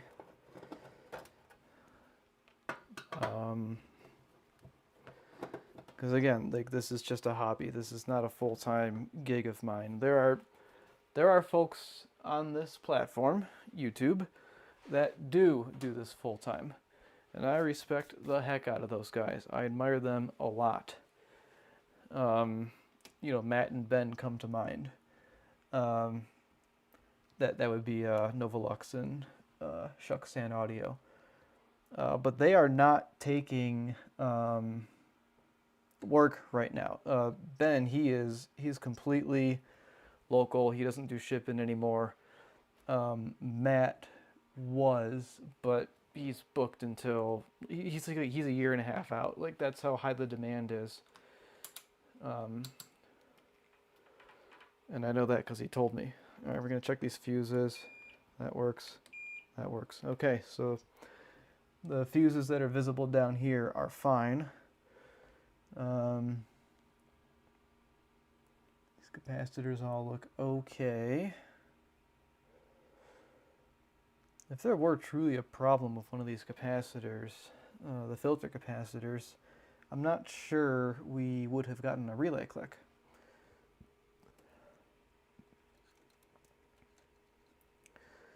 Okay, so for the relay, all right, so this is a good place to start troubleshooting actually, is we want to rule out the relay.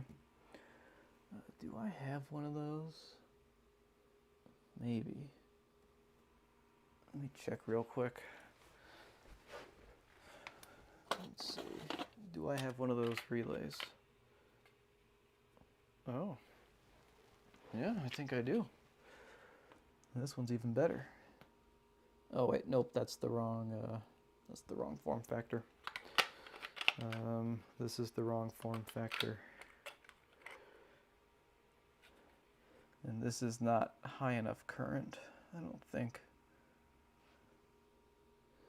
But it is the correct form factor. Yeah, I'd have to look at the max current the MY202 can take. I'm not certain that that would work. But if I do have to replace the relay, I can put this in and see what happens. But hopefully we don't need to do that. I'd rather just jump it for testing.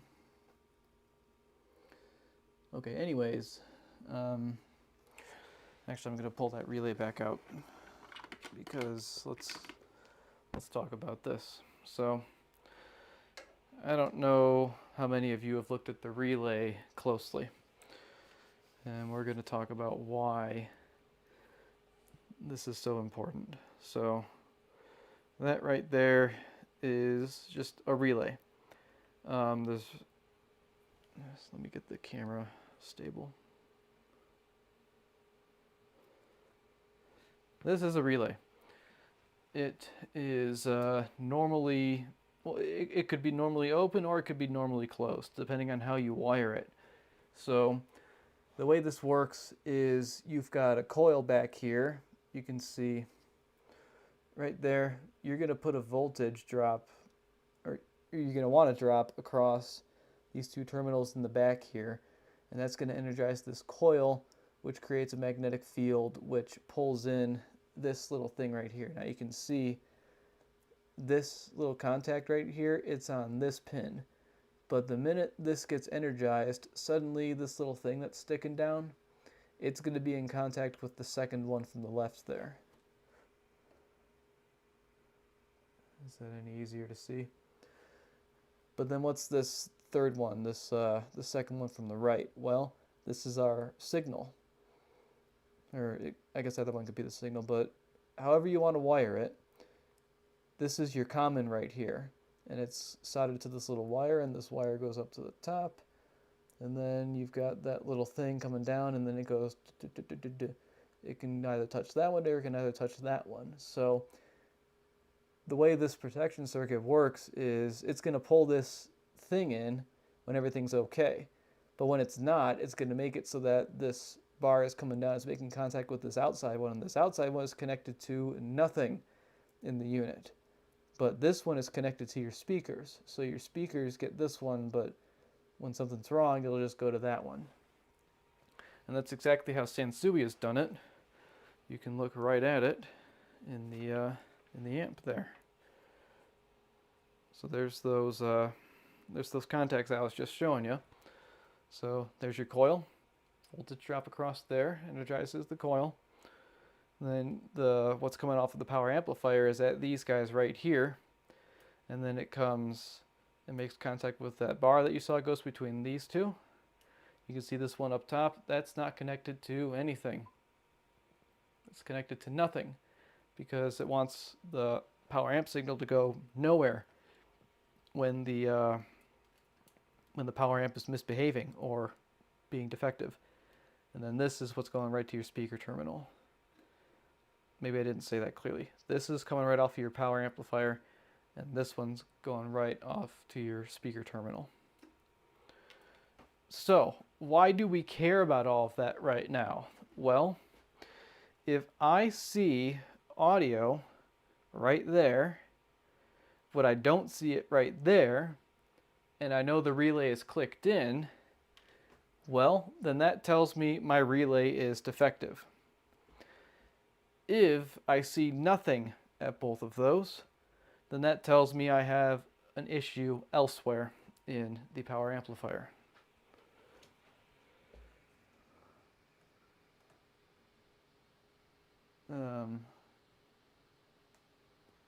Why are we talking about Ohio? Oh, because this Scott guy lives in Ohio. Okay, I'm sorry about that, Scott.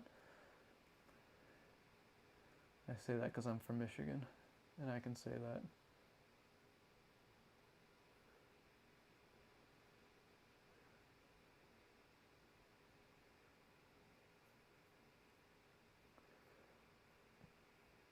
I like a McDonald's double cheeseburger, just saying. And yeah, if you guys don't like ads, Google Chrome will work with ad blocker, and it seems to work for me, but I pay for YouTube Premium because I think it's just a good use of money in today's day and age.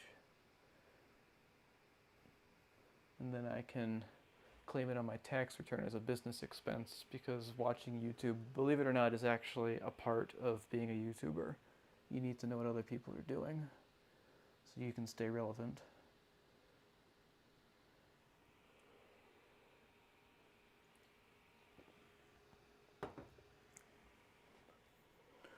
Firmly grasp it. Sup, Alec? Firmly grasp it in your hand.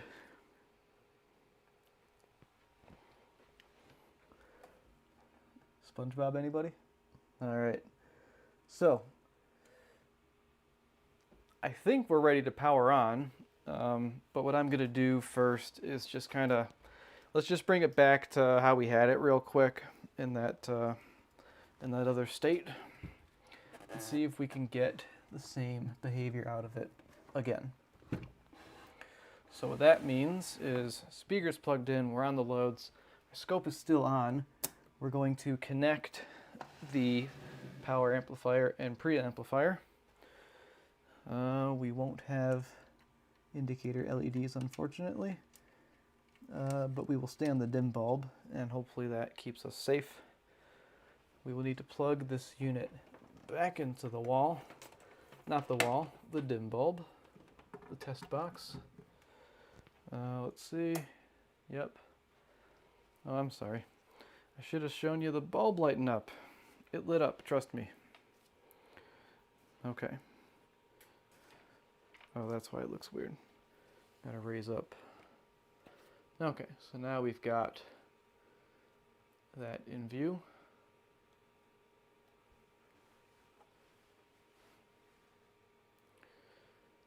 Folks, I think the camera battery's gonna die before I have time to do anything here. And that would be sad. Okay, so we've got music playing. Let me go back to aux, turn that off. Why do we have nothing? It's because the speakers were turned off? Well, they were turned off.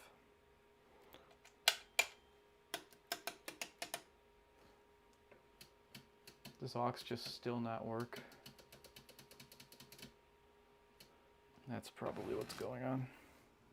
Oh, you know why we don't have anything? It's because I didn't plug it in. I'm rushing. Gotta stop rushing. Okay, does aux work now?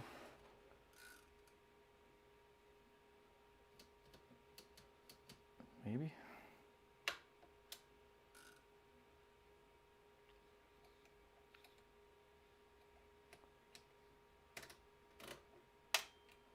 There we go. Okay. Oh wow, look at that crazy DC offset. That's wild. That's pretty wild. Alright, so we got some bigger problems. Alright, back to tuner. Does that work? Yeah, okay. So tuner works. And then it's worth noting, like, if I turn the volume up really high, I can get things passing through that right channel. I don't know if you can see that, but like, it gets pretty intense. I'm going to turn on the right speaker and see if I can hear any of that. It might be really loud though. Oh yeah, yep. You hear that? So that is one indicator of, you know, the kind of failure we could be seeing. That could be dirty relay. It could be failing transistor cap. But like you can hear it. It's, see, I turned it up a little louder. He's trying. Right channel power amplifier is trying. Okay, so why is that not working? Well, we might need to start looking at the service manual and looking and seeing where does the signal enter the power amplifier?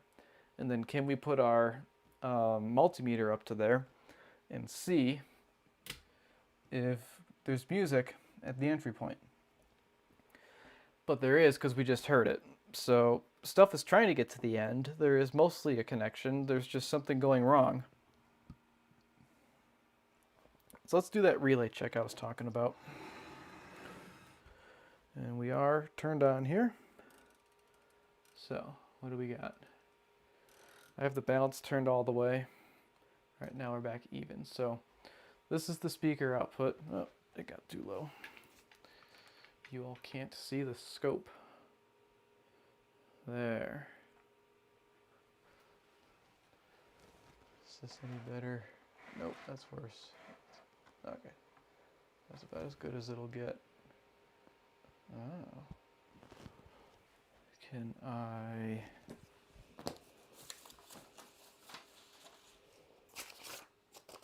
What's this do?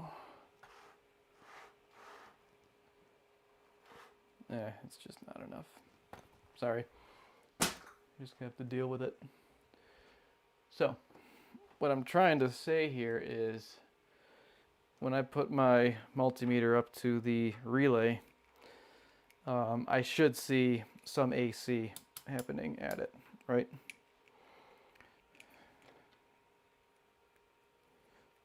So let's ground out the probe here, or the multimeter.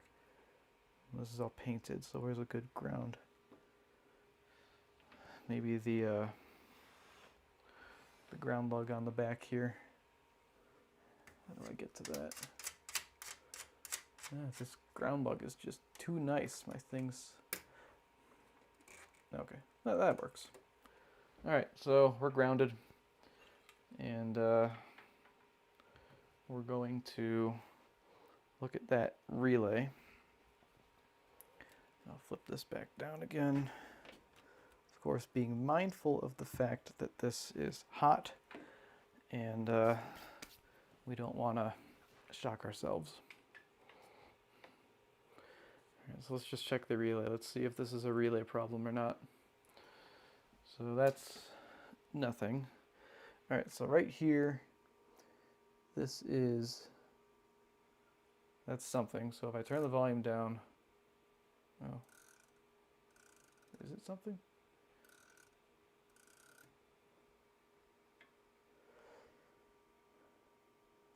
Okay, so that's, okay, I must be misunderstanding something. Yep, I was measuring at the coil. Silly me. Okay, so the volume's turned down. Turn the volume up, we get something there. I don't know what channel that is yet. On the other side, we have nothing. If I turn the volume up, we get that weird stuff, right? Yeah, so let me switch the... If I switch the balance knob... Okay, yeah, so you can see we're getting these jumps, just like the oscilloscope.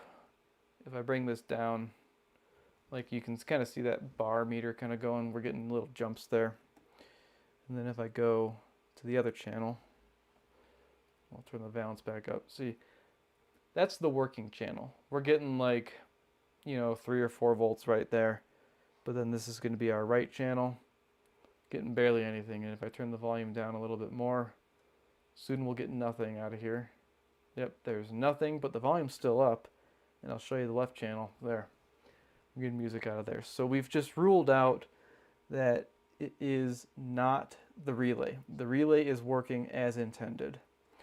So that means it's something further inside here. It's something inside of the power amplifier board. And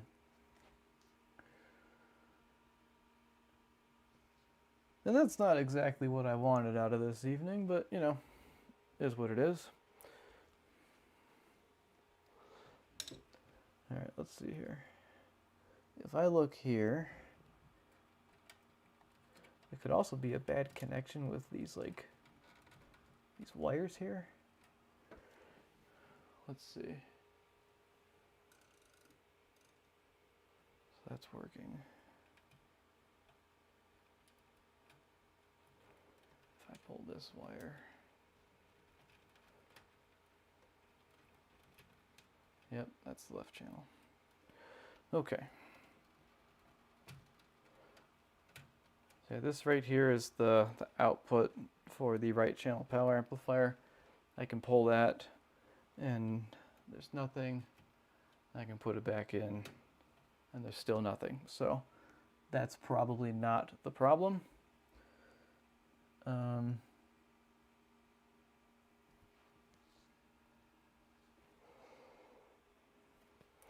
Let us check the filter capacitor voltages just for fun. I don't expect anything to be wacky here, but here's one of them.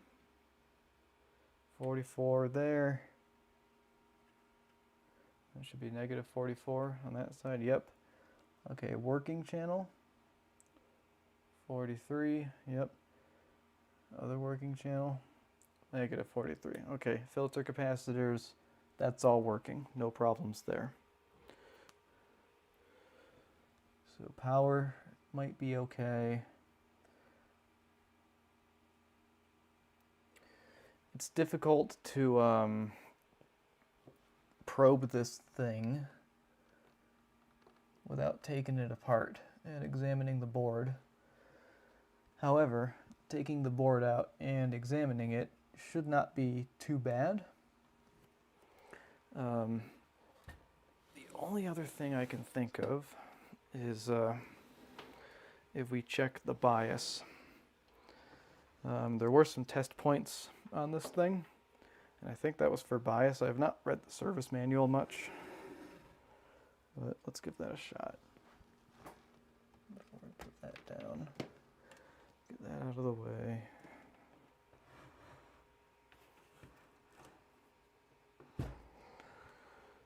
Okay.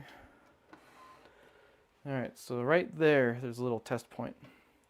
And I'd like to know what's up with that. Where'd it go?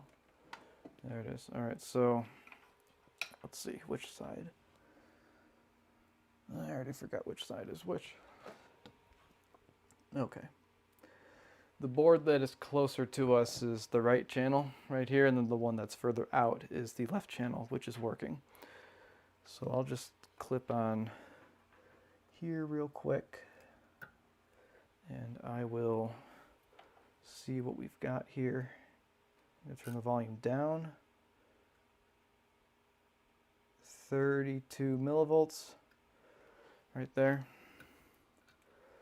On the right channel, what is there?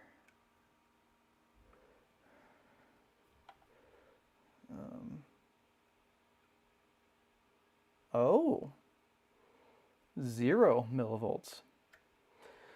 Well, that's not right, is it? That is not right. Okay, let's start playing with those adjustments. All right, everybody catch that?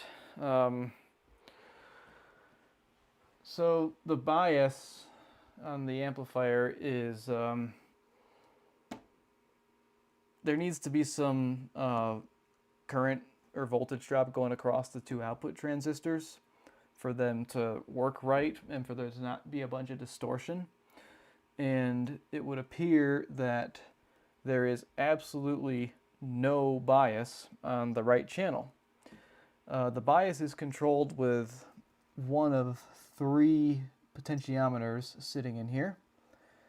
And it wouldn't surprise me if there were a fusible resistor on the bias circuit. So that's a possibility. I think I'll whip out the service manual right now, actually. Let's see if we can find that schematic and a descriptor for what those adjustments are. Okay. Parts.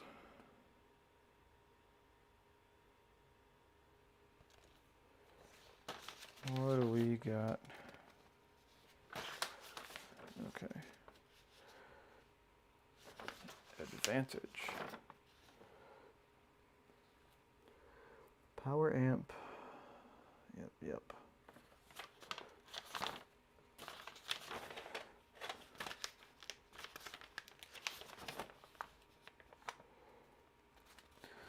But the thing about the bias is it can't be too much voltage, because then it'll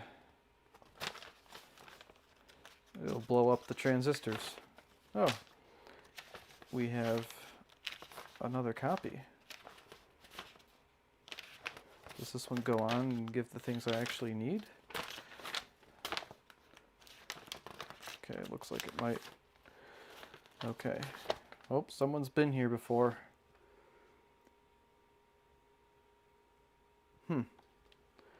0 volt at VR01. Okay. Someone's been here before. Why would there be 0 volts at VR01?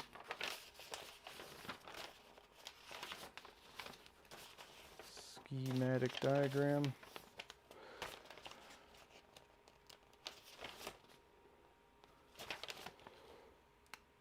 That's the 517. This is the 717. Operation of protector circuit. Okay. Can you read that? Can I read that? Okay. Jeez. Okay, so we have the test points.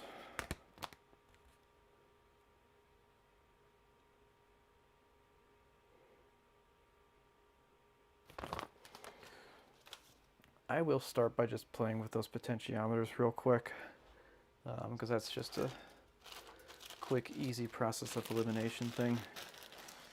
I'm going to switch connectors here. So if one of those little trimmer pots is dirty, which is unlikely, that could be a pretty easy fix. Let's see. 1 and get this on 2. Yep. I need to flip this around.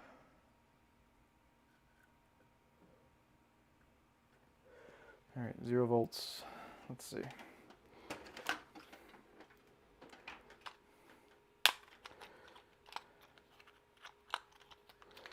I'm going to try turning each one, see if anything changes.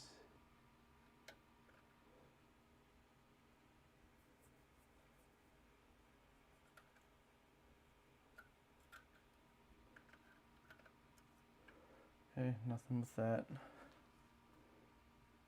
Oh, geez. Why did they put a resistor like right there?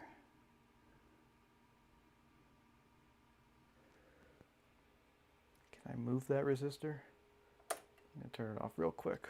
I want to bend a component. There we go. Now it's out of my way.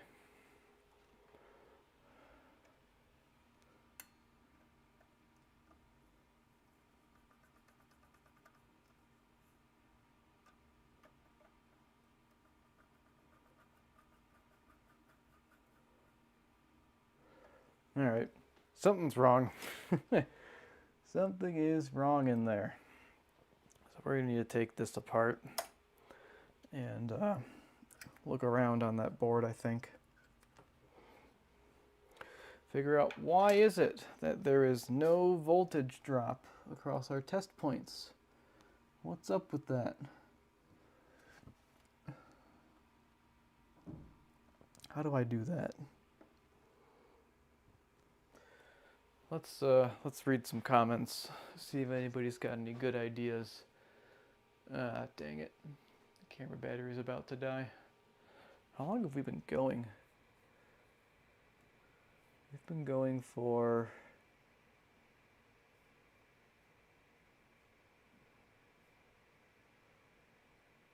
I don't even see where it says it. Okay. Thank you, Wooden Shoe, for the $5. I appreciate you.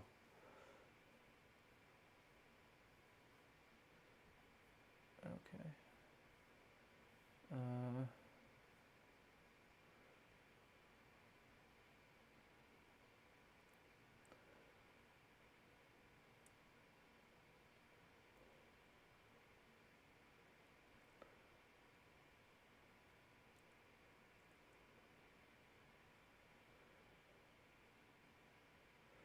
Yeah, probably a bad transistor. Yeah, this will be worth fixing for sure.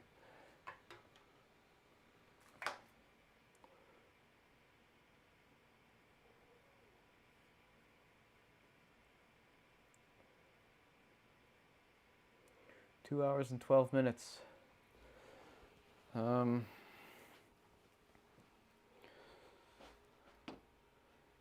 Yeah, we got a bit of a conundrum, folks. This camera's battery is going to die. I don't have a power adapter for the camera, and I wish I did right now, because if I did, we could go on. I'm just trying to think of anything I could do to fix this right now. We could go without audio, or sorry, without video while the battery charges. That sounds like a terrible idea.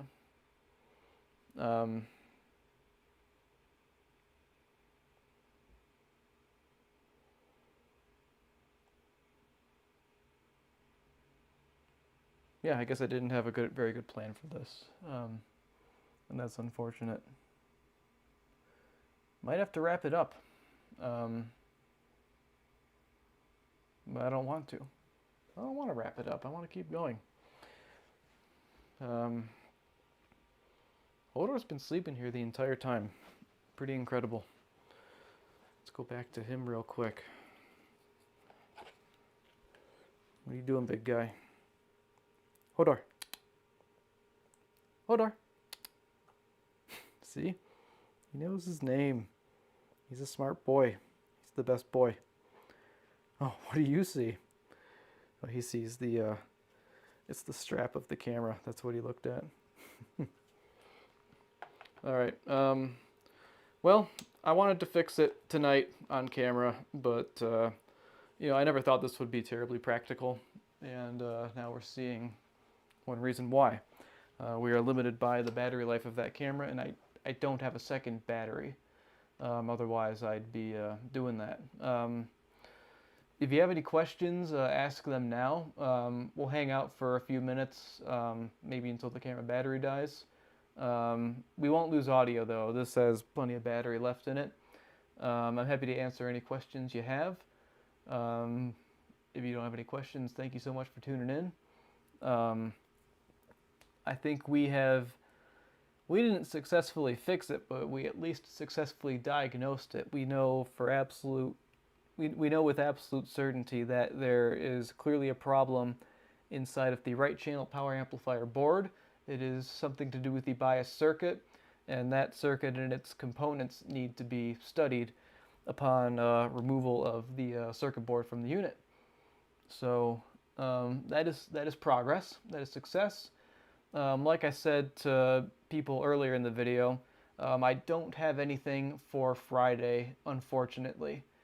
I've been trying pretty hard to do an every other week release schedule this year, and this is the week that I had to kind of step back and say, you know what, I'm just going to miss it this time because I want this next video to be a pretty good quality one. I'll tell you all, it is a Magnavox Astrosonic console.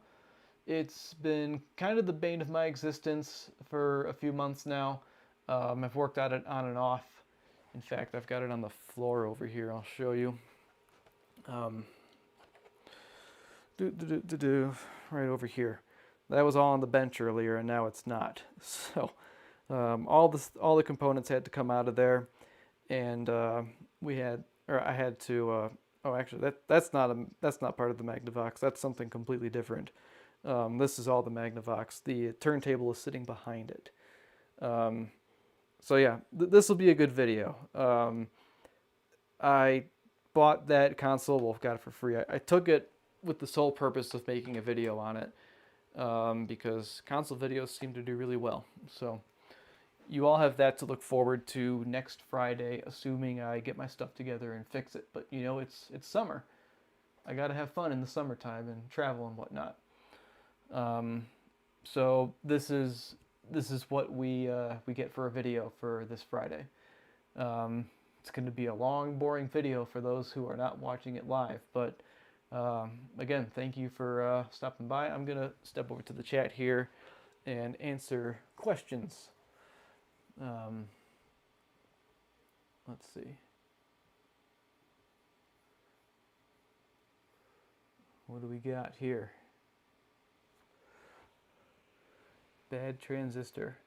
Play your YouTube music. Okay, Scott. You've been very active in the chat this evening. I'll play you the YouTube music. How do I do that? Albums down there. We'll switch this. We got to turn it on first. Left speaker. Set the tuner. Come on.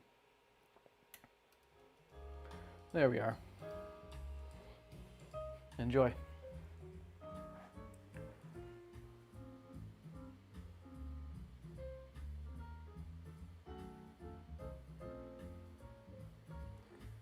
All right. That's cool. Somebody's been waiting for a video on an AU-717. Since we didn't finish it in this live stream here, I think we'll definitely have a good chance to do a more formal video. Let's see here. This is just a better view for you all of me while we do this. Yep. We checked output after the preamplifier section.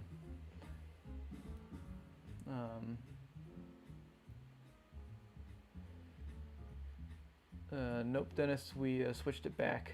I did that kind of quickly. I don't think I said it out loud.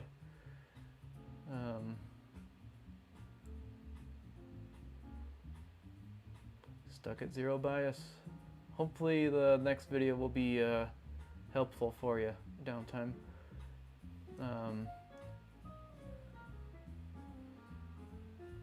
Output transistors. Yep, we'll need to check the output transistors for sure. One could be open, but they're certainly not shorted because we wouldn't be able to run the amplifier. Yep, thank you for stopping by, Carl. Thank you for watching the videos for quite a while. Bad pot. Unfortunately, no, we proved it's not a bad pot. Hydration break. Alright, that's the camera, folks. So, all we have is audio right now. All we have is audio.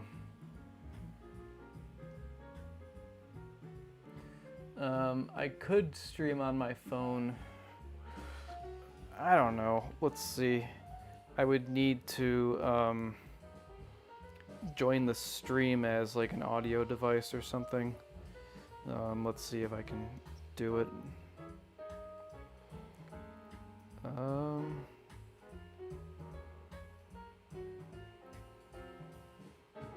Okay, that's YouTube Studio. Let's see.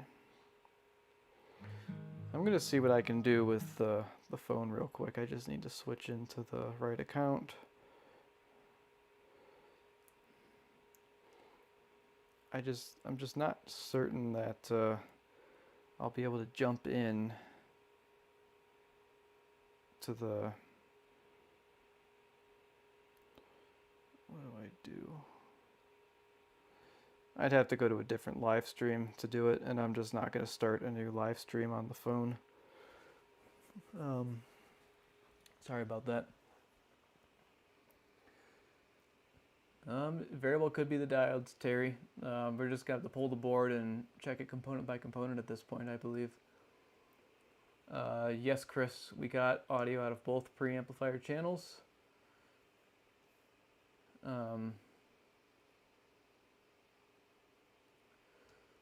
This is such a disaster, folks.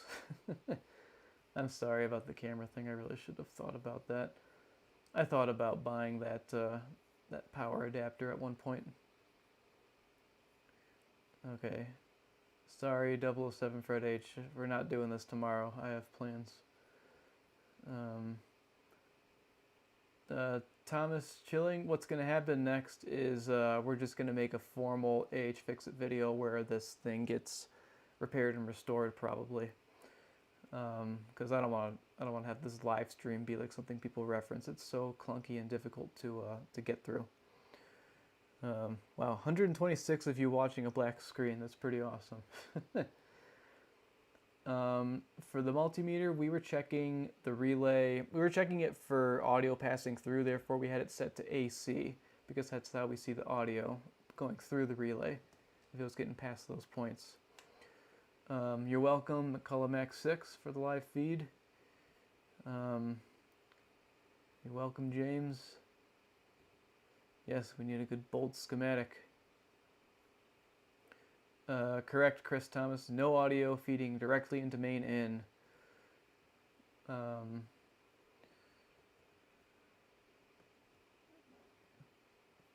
Yes. I've been to Calgary, Thomas. It's a cool area up there. I went to Banff. I think that's Calgary there, right? Yeah.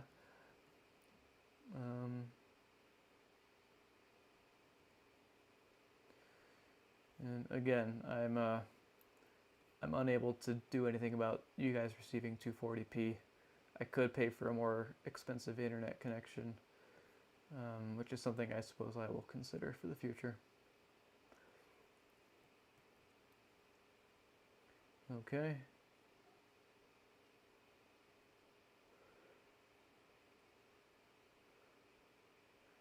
Lucas, we're not gonna do this anytime soon. We're going to make a formal video on this next. Sorry.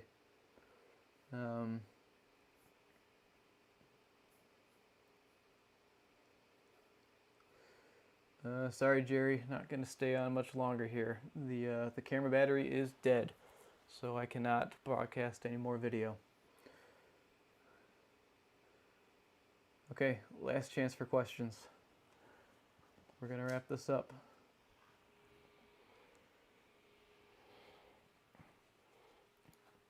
Let Hodor say bye, right? Yeah, you still sleepy? Yep. All right, Hodor says bye.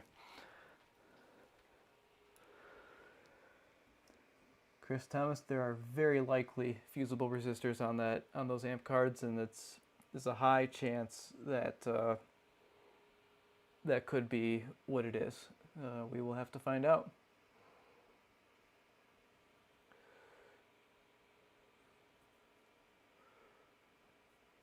Okay.